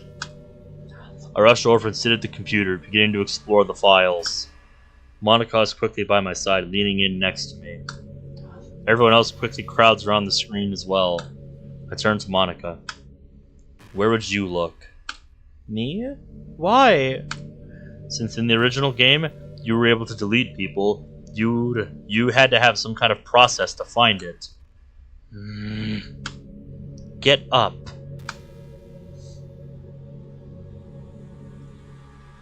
I quickly vacate my seat. Quickly sitting down, she moves fast through the files, her frown deepening. She tries once more to open the worldpop.xlt file. Just like before, it requests a password. Damn, I forgot about that. Hang on. Try the one I used to open my file. Go for it. Reaching down, I quickly type the password in. To my relief, the file opens. Bingo! The spreadsheet I see before me is massive. Page after page of names appears before me, able to be organized in many different orders. I see an option for organization by first name, by last name, by date of birth, and many others. What's the nurse's name? I ask as I indicate the search icon in the toolbar. Monica quickly gets what I'm talking about and searches for the nurse. A few names pop up. Okay, not quite what I was expecting. How do we narrow the search? Hang on, let's look at the names one by one. Why? There's a category about employment, see? Sure enough, as Monica scrolls to the right, it reveals more variables, with occupation being among them. Okay, let's see. She scrolls through the around 24 results. None of the listed names show anything about being any sort of teaching or medical profession. Where'd she go? Meiji, still silent, puts an arm around his shaking girlfriend. He shrugs slowly. Meiji's right. I can't even begin to fathom where they've gone. Monica, through the search for me. I want to check something else. Monica does so, then relinquishes the chair to me once more. I sit, then grab the mouse and hurriedly scroll down the document's many, many pages. Finally, I reach the end. I pause and look at the end number. 3,163,058,120. Just 3 billion names? Fuck me. Everyone stares at the number in disbelief. Feeling another panic attack coming on, I take deep breaths to stand, moving away from the computer screen. For half the world's population is gone? Shit, who let Thanos in here? Who set off the Thanos snap? God damn it. What's going on here? Why now of all times? Monica quickly puts her arms around me. This is enough to cause the budding attack to ebb away. Reacting fast, I wrap my arms around her tightly. Yeah, that's not good. Deep breaths, love. Deep breaths. Take a shot. Taking her advice, I do so, which helps. After a while, I calm down enough to speak. What the hell is going on? Could Meiji be right? Could it be that someone, or something, is hurrying along to reach the climax of Act 2? The one you've told me about, where Yuri... You know... God, I hope not. Monica turns to Mori. You have a good point. Maybe that's what's happening? It could explain the time skip. If that's the case, we're all in trouble. We need to try and remain vigilant. You're right. We should all try and focus as much as we can when class starts. I know that really isn't something we've been doing this week, but maybe we won't skip ahead that way. I don't want to go down without some kind of fight. I agree. How does that sound to everyone here? I get various replies of assent. Alright, let's try that then. Is there anything else? Yeah, I've got something. Has anyone seen Yuri today at all? I look around and everyone shakes their heads. I was afraid of that. I'll try and send her a text now. Mori pulls out her phone and begins texting. As she's doing that, I look to everyone else. Is there anything else I'm missing? Anything that you saw or heard that might be worth telling now? Everyone looks at each other. Slowly, each of them starts shaking their heads. I mentioned the weather, but it's just weather. It can get worse or better depending. We shouldn't leave any stone unturned, though. Ben, remember in the game there was never any rain anywhere at any time. It was always nice. Think it could be important? Maybe. She might have a point, but I'm not sure what it could mean. If Yuri were here, she'd say something about the rain and the mood or some stuff like that. I don't know, I'm not her. Anytime I read a book with a storm in it, there's always a reason. Everyone stares at the most unlikely source of that voice. Kawahashi? Yes, I read books. What's so surprising about that? Really? I'm so glad you kept up with it. Sayori walks over and gives Yae a large hug. Sayori. Yae looks uncomfortable by the sudden show of affection from Sayori. But she slowly responds, putting one arm around her former friend. A small smile reaches my lips. Even at a time like this, Sayori always seems to be able to brighten the mood. As Sayori slowly breaks the hug, Natsuki sighs. You know, if there's anything I've learned, it's not to judge a book by its cover. Damn, I've really gotta practice what I preach, don't I? I know I've said some things to you in the past, but I should at least try and give you a chance. If Sayori can vouch for you this strongly, the least I can do is try.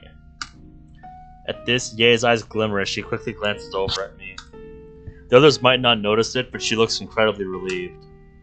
I know I'm not a saint. I'm the furthest thing from it. I really appreciate the chance, and I don't blame you for what you said. To my surprise, Yae smirks a bit. To be honest, I got off easy. Damn right you did. But I do appreciate the chance, honestly. You're still on very thin ice, remember that. I understand, thank you. Yae's eyes shine with a joy I've never seen from her before. I can't help but smile a bit more. I look at Yae and gently nod, but the reality of the situation hits me again. Is that going to become the new drinking game now, Underskins? I hate to break up the moment, but we're on the clock here. Yeah, you're right. My bad. It's not a problem at all, Natsuki. Getting back on track, what was it you were saying, Kawahashi? You know you can call me Yae, right? Her warm eyes turn to me, but she quickly cuts herself off. It's faster. I nod. It's good to see her opening up more. Alright then. Yae, what were you saying about storms? In the books I've read with storms in them, they always seem to happen at some climactic part of the story. It's a typical trope in novels, yeah. Not just in novels, but in movies, games, and stories in general. So, We're just a story. That shuts everyone up. Storms and stories do mean something is about to happen. A shiver runs down my spine. Okay, I'm officially freaked out. You aren't the only one. We stand there in silence for a while, thinking. Okay, meta-story elements aside, is there anything else we should be looking out for? Everyone considers this for a minute or two. Slowly, everyone shakes their heads. Understood. So just try and focus on classwork this time around. Hopefully no one experiences a time skip. Try not to focus on much else, like the weather or something like that unless it's an emergency. Everyone nods in understanding. Unless there's anything else, we should get back to class. It's probably getting close to that time anyway, right? Causeway pulls out her phone. We've got 15 more minutes. Alright, well let's eat then. Sorry I didn't bring much, but don't apologize. I can manage. I've been doing so in this body for years, remember? I can handle it too. Her stomach grumbles in response. However, she puts on a brave face. Don't worry about me. I smile sadly at the two. Well, I tried dividing things up evenly. Let's eat and think about other things. Who knows? One of us might think of something we missed while we're eating. So saying, we all put out the snacks and begin eating. It's a tense few minutes as we all silently eat the bits and pieces of the snacks I did manage to grab. Sarah even offers some of her leftover breakfast that she surprisingly didn't eat earlier, but her offer is politely declined by everyone. Of course, she insists when she gets to Natsuki, who begrudgingly accepts. Before I know it, all the food is gone. Okay, everyone. Hey, that's Monica's line. I hope that helped. Is there anything we missed? Anything you might have thought of while we were eating? No one responds. Well, it was worth a shot. We should get ready to go back. With that, the girls and Meiji begin cleaning up and slowly filing out. I notice that Yae hesitates, looking back at me a few times as everyone else leaves. Suri notices this and walks over to her former friend. Yae-chan, are you okay? I feel Monica slowly moving closer to me, almost protectively with a hint of jealousy. Yae looks like she's about to say something, but she quickly shakes her head. No, it's nothing. See you later, Sayori. Well, alright, if you say so. Have a safe walk back. Yae nods and leaves, leaving me, Monica, Suri, and Meiji alone. Suri rushes over to Meiji and hugs him tightly. Meiji swiftly returns the hug. That goes for you too, sweetie. Young love. It's adorable, isn't it?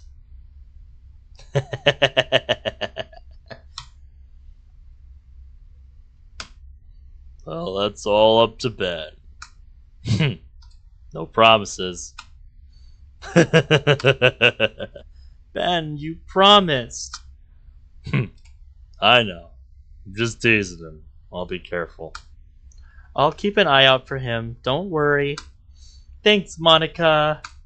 Meiji and I walk towards the door and step through once more into the breach.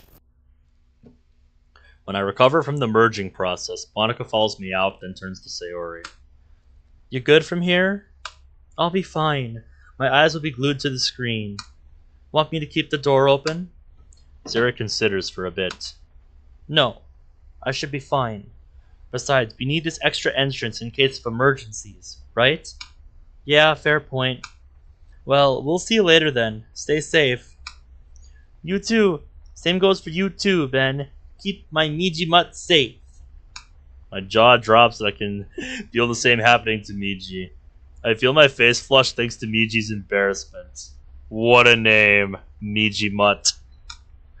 Monica looks like she's trying to hold back laughter. Meiji mutt? What kind of nickname is that? I used to call Meiji that when we were kids. I should have known. Yeah, she did. Oh, it's so embarrassing. Oh, I bet. Only she gets to call me that. Got it? I almost tease him back, but then rethink it. He sounds a bit more serious now. Alright, fair enough. I don't know if I'd have the willpower to keep going without these little moments.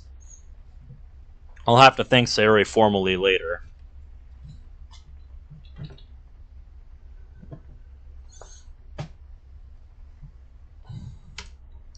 Well, we should get back to class. See you later. Sayori waves as Monica closes the classroom door. It glitches back to its normal appearance. Okay, ready to go back to class? As ready as I'll ever be. We should go separately. I don't want to have to deal with any more rumors. Monica hesitates for a moment, but nods. Alright, I'll head out first. She hugs me briefly, then leaves the old building. Wait a few moments, then head out as well. I reach the classroom with 6 minutes left. I look around it and relieved to see that it doesn't look like anyone else has disappeared. It's still eerie, though, seeing the class half empty. I snap back into focus and lightly smack my cheeks. I start losing focus. Try and bring me out of it, please. Same with me, dude. Try. So saying, I grab a pencil and paper and get ready for our next class. The teacher comes back in, and just as the bell rings and class starts.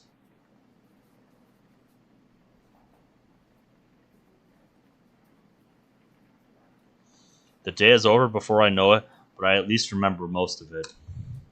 There were times when I began to fade out, but Meiji soon snapped me back to it. I managed to do the same with him. It's hard to concentrate, though, especially when the teacher droned on and on about boring topics, but I slipped into studious mode as best as I could. As I'm packing up, I turn back to Causeway. She's packing up too and catches my eye. Do you remember anything? She slowly nods. I tried concentrating, but I did lose track a few times. You? Managed somehow. Wonder how Mori did. We both look over at her. She's looking back at us. Smiling a bit, she gives a thumbs up. I'll take that as a yes. But yes to what? Tracking the day or getting in contact with Yoshika? Good point. We should all meet up and figure that out. Go to the club room. I grab Meiji's phone and compose a text while Mori comes up. I managed to get a reply from Yuri. I look up suddenly. And? She basically told me that she's fine. She's apparently taking care of some family affairs, and couldn't come. She said to tell Monica she was taking some time away from the club. After what she just went through, I'm not surprised she needs that. I'm sure Monica will agree. It's the way she said it that has me worried, though. What do you mean? It's really formal, almost devoid of any emotion. Let me show you. Actually, let's all see it in the club room. Ah, good idea. And I think once we see that text, that's where I'm going to end things for tonight. I finished the group text, then closed Meiji's phone. Causeway. Follow us. Stack up. She nods and grabs her bags. The three of us are the first ones in the room. Causeway looks around the room. So, this is the literature club. Looks like any other room. What makes this room so special? Wait, let me guess. In the game, the same background is used. Background music, stop glitching out. I shake my head. Actually, no. Here. I head over to the teacher's desk and find the best approximation of the game background angle. The view of the club room was from this angle. Background music, stop glitching. But any other classroom scenes were from the very back looking at the board. Oh, okay. The door slides open, revealing a panting Natsuki. Yae standing behind her. Yeesh. Even if my classroom's almost empty, I couldn't get away. Damn teacher wanted to talk about my presentation. Not concentrating enough, my ass. Background music, stop glitching. She walks in and collapses into a desk chair, sighing heavily. Yae slowly steps inside, looking around. So, This is the club room. Causeway frowns at this. Well, no shit! Ye jumps back a bit at Causeway's outburst. Right. Where's Monica? Did you guys see her at all, or no? Nah, she isn't in my class. She never got called back by the teacher, so... The door opens quickly, and Monica steps inside, looking exhausted. Background music! Stop glitching! I command you! Damn it. I'm seriously the last one here? Again? Don't worry, we all just got here. Monica looks relieved. Oh, that's good. So what did you want to talk about, then? I turned to Mori. First things first. Mori said she got a text back from Yuri.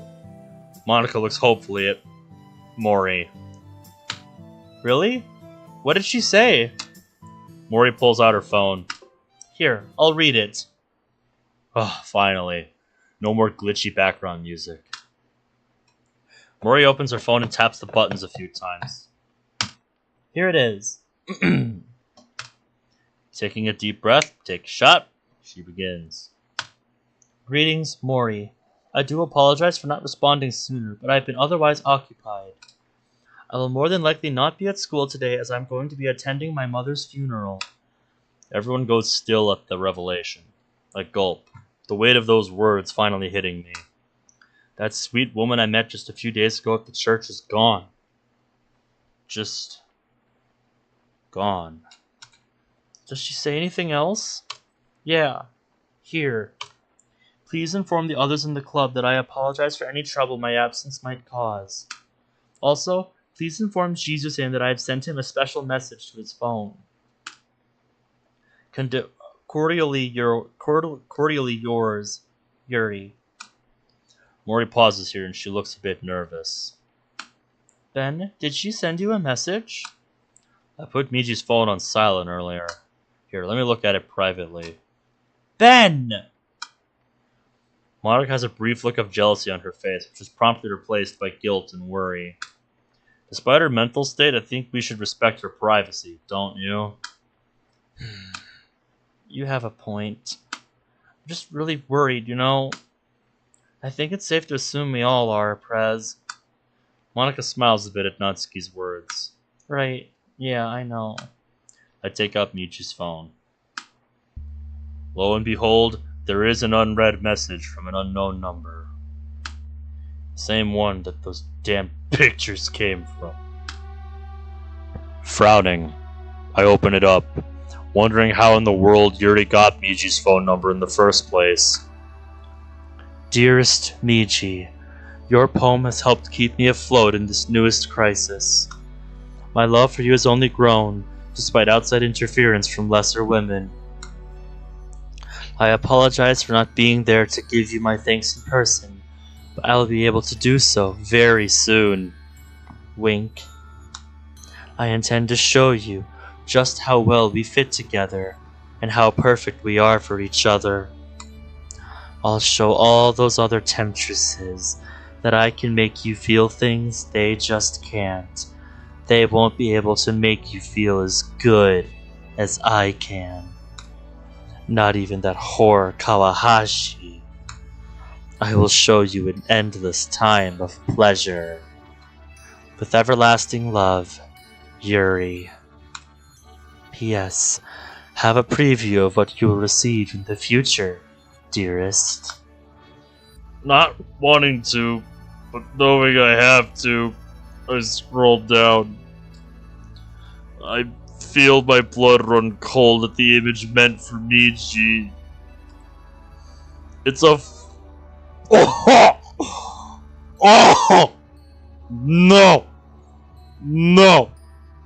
No! No, you can't make me.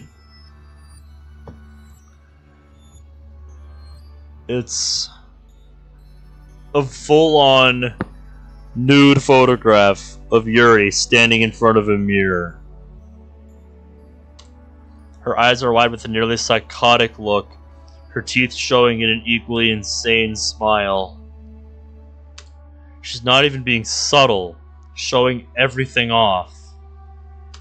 Her arms show fresh cuts, blood running down her arms. The most disturbing thing of all is the Space Room pen in her hand, halfway in her mouth as she licks it. Shakily, I close the phone, nearly wanting to throw up. You and me both, buddy.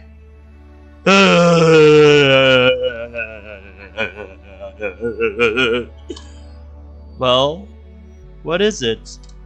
Spit it out, man. What'd she say? Oh, he needs some copium. We weren't careful enough. She has that same type of crush on me that she had for the original MC from the game. She's pretty much lost it. That's all I really want to say. Grab onto the teacher's desk, losing my strength. I didn't snap nearly as hard as last time. Maybe I'm getting used to this? Is this even something you can get used to? Tremble at the thought, losing my balance a little. Moving quickly, Monica pulls out the teacher's desk chair and leads me to it.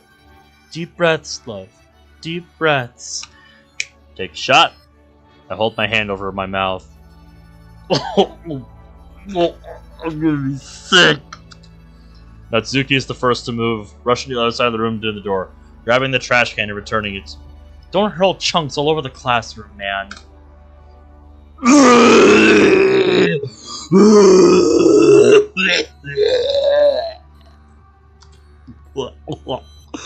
No, not getting used to it. Oh, God. Monica rubs my back and the others look on with horror on their faces as I lose what little lunch Meiji had.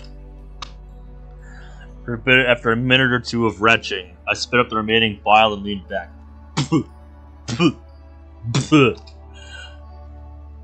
Someone puts a bottle of water in my hand. I rinse the remaining vomit out of my mouth before downing as much water as I can. Someone else puts a damp cloth on my forehead, easing my remaining nausea. When my eyes stop watering, I look around. Everyone, even Ye, are looking at me with concerned expressions. Does anyone have mint?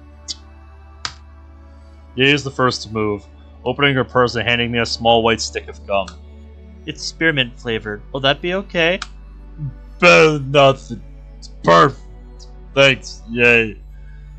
I shove it in my mouth, chewing eagerly as the spearmint flavor begins washing over me. Was it that bad? Whatever she sent you? Oh, yeah. Oh, you're never good. I'll never show it. I don't think you want to see it. Trust me. Springs silence to everyone. Mori then steps forward and takes the garbage can. I'll empty this out. I'll be back. Saying so, she rushes out, garbage can in hand. I'm worried. By this time, Monica has pulled the student desk chair over to me and is still rubbing my back as well as holding the cloth in place. Okay, I'm seriously freaking out here. No bullshit. You and me both. Count me into... Probably freaking out more if you'd actually played the game. Seen what I've seen. Silence. Hang on. Let me just recover. It won't be long. The others take seats and look down, faces nearly blank. Just as I'm starting to feel better, Mori returns with the empty can. Guys, bad news. I just saw Kotonoha. She was walking around school with the same group of people from yesterday. I feel my stomach clench up once more. I overheard her saying she was going to take a final tour of the school alone. Final tour? Mori nods quickly. I guess her family just finished buying the school with the intent on using it for something else. I see a furious look suddenly appear on Mori's face. I swear, that little bitch. I could get my head around her. To delete that... Whoa, calm down there! Mori blinks, confusion on her face. What did I just say? You don't remember? Mori, are you okay? Before she answers, I see the door open.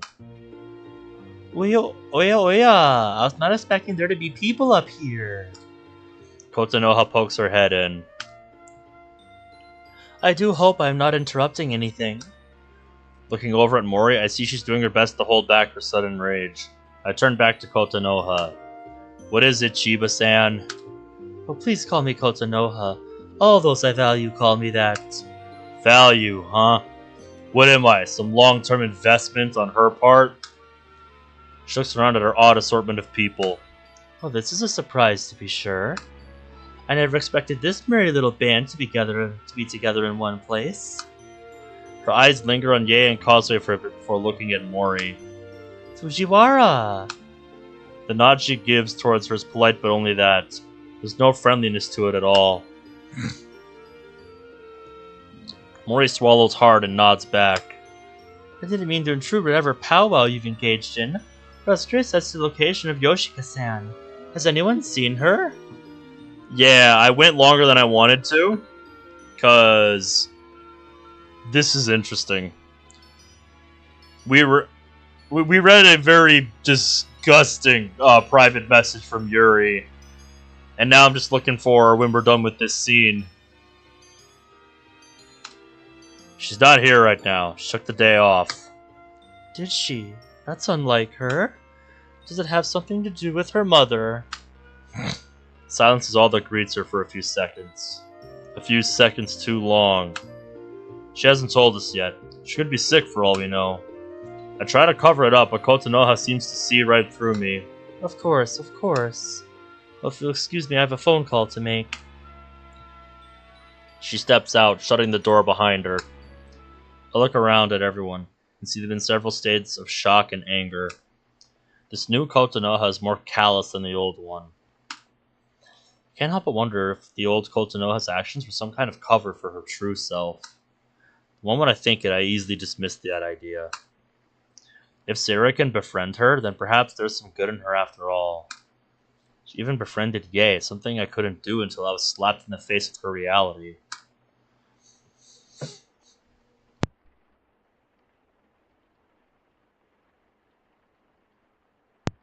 Excuse me. Sorry, I had to sneeze. I look over at where Yae was, but she's gone. As is Causeway.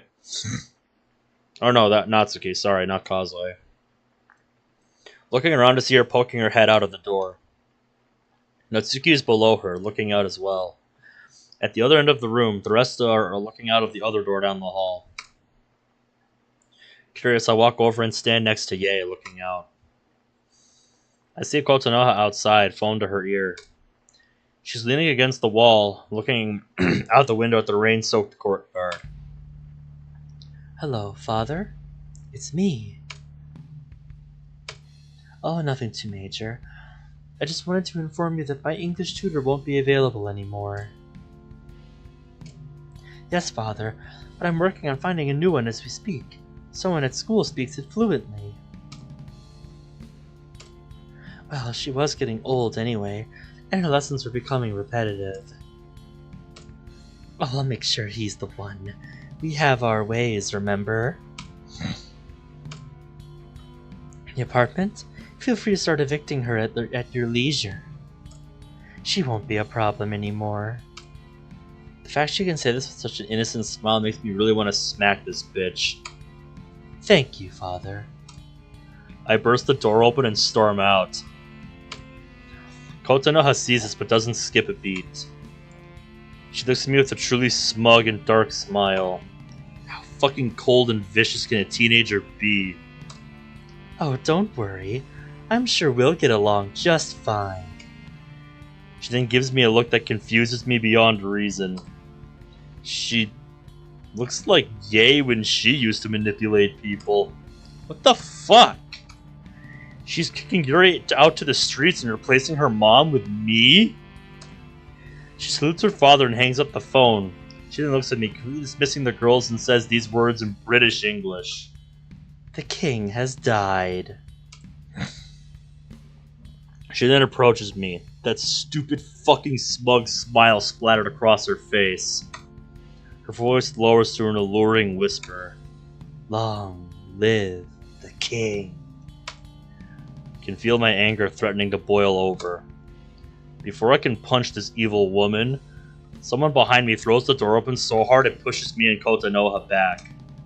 Chiba! Kotanoha, who just finished putting her phone in her pocket, turns back to face the voice. Is it Kawahashi? Do you have another message for me from your uncle? Pulling a tight fist. This bitch knows exactly what Ye has suffered through. Can't imagine how pissed Ye must be if I'm this angry. Ye reacts immediately. She walks up to her. Oh, shit! Oh, damn! The sequel to the best CG from Act 1. But now the roles are reversed.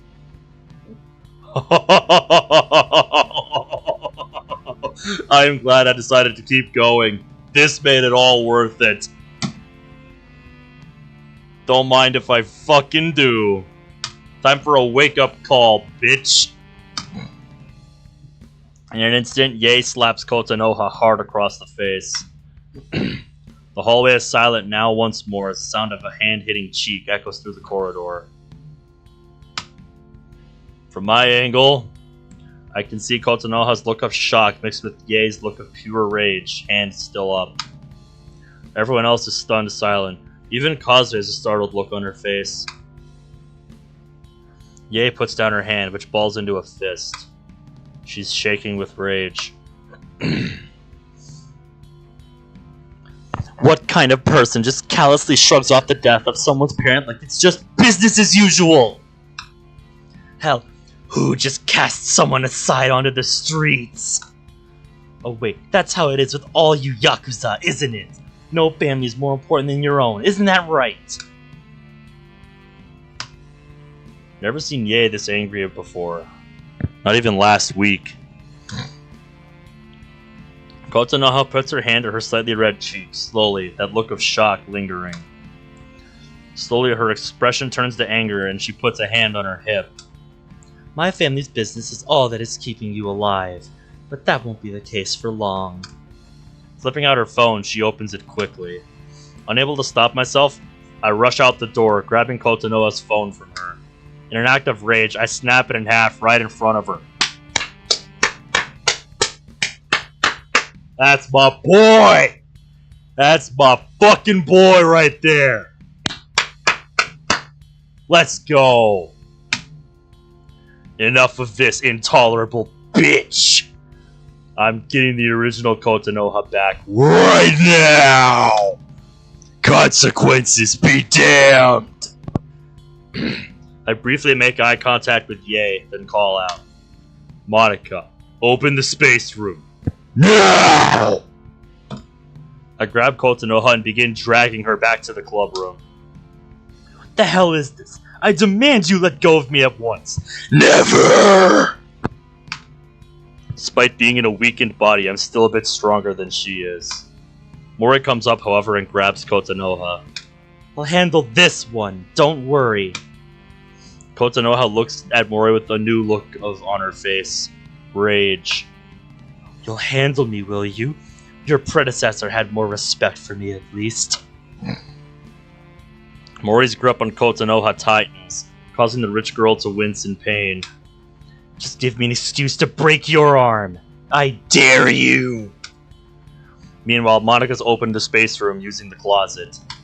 Monica, get to the computer! Mori! Get her past the threshold. Me go, I say! You will not treat a member of the family like this. Security! We don't have time for this. Natsuki grabs Kotanoha from the other side. In you go, rich bitch! The final heave, Mori and Natsuki shove Kotanoha into the space room. The rest of us follow suit. I jump through, and Causeway, who's at the door, closes it completely just as I hear the clubroom door being sharply opened. There we go. And that is where I am going to leave things for next time. Whew! What a good note to end tonight's stream on, dude. Holy shit. Oh my god. Oh. You can knock this mod all you want, but one thing it does right is tension. Holy shit.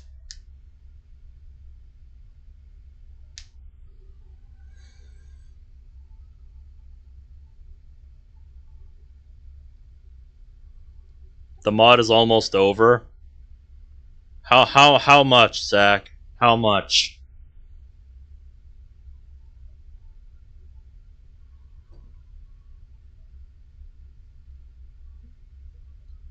There's no Act 3? Not as of yet. Right now we don't have a World of Dreams Act 3.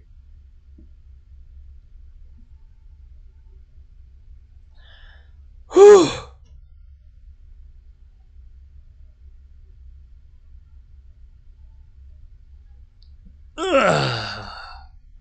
You got a bit actually about another stream or two?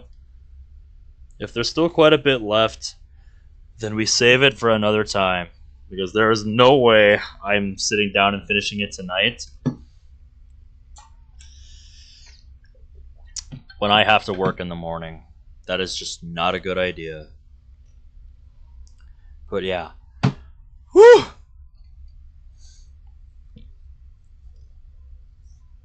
For my taste, at least, this mod does a good job at getting you invested in its characters.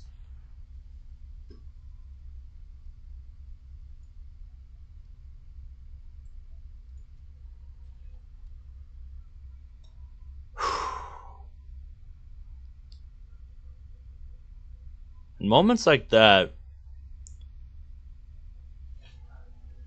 where they're able to build up to a climactic moment like that, really keeps you on the edge of your seat.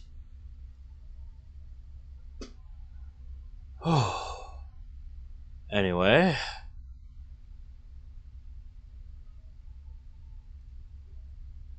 I think I'm gonna call it a night. I gotta get ready for work in the morning. So yeah, thank you all for watching, and we'll see what the hell happens to Kotonoha next time. Excuse me. So yeah, until then, thanks again for watching, and take care.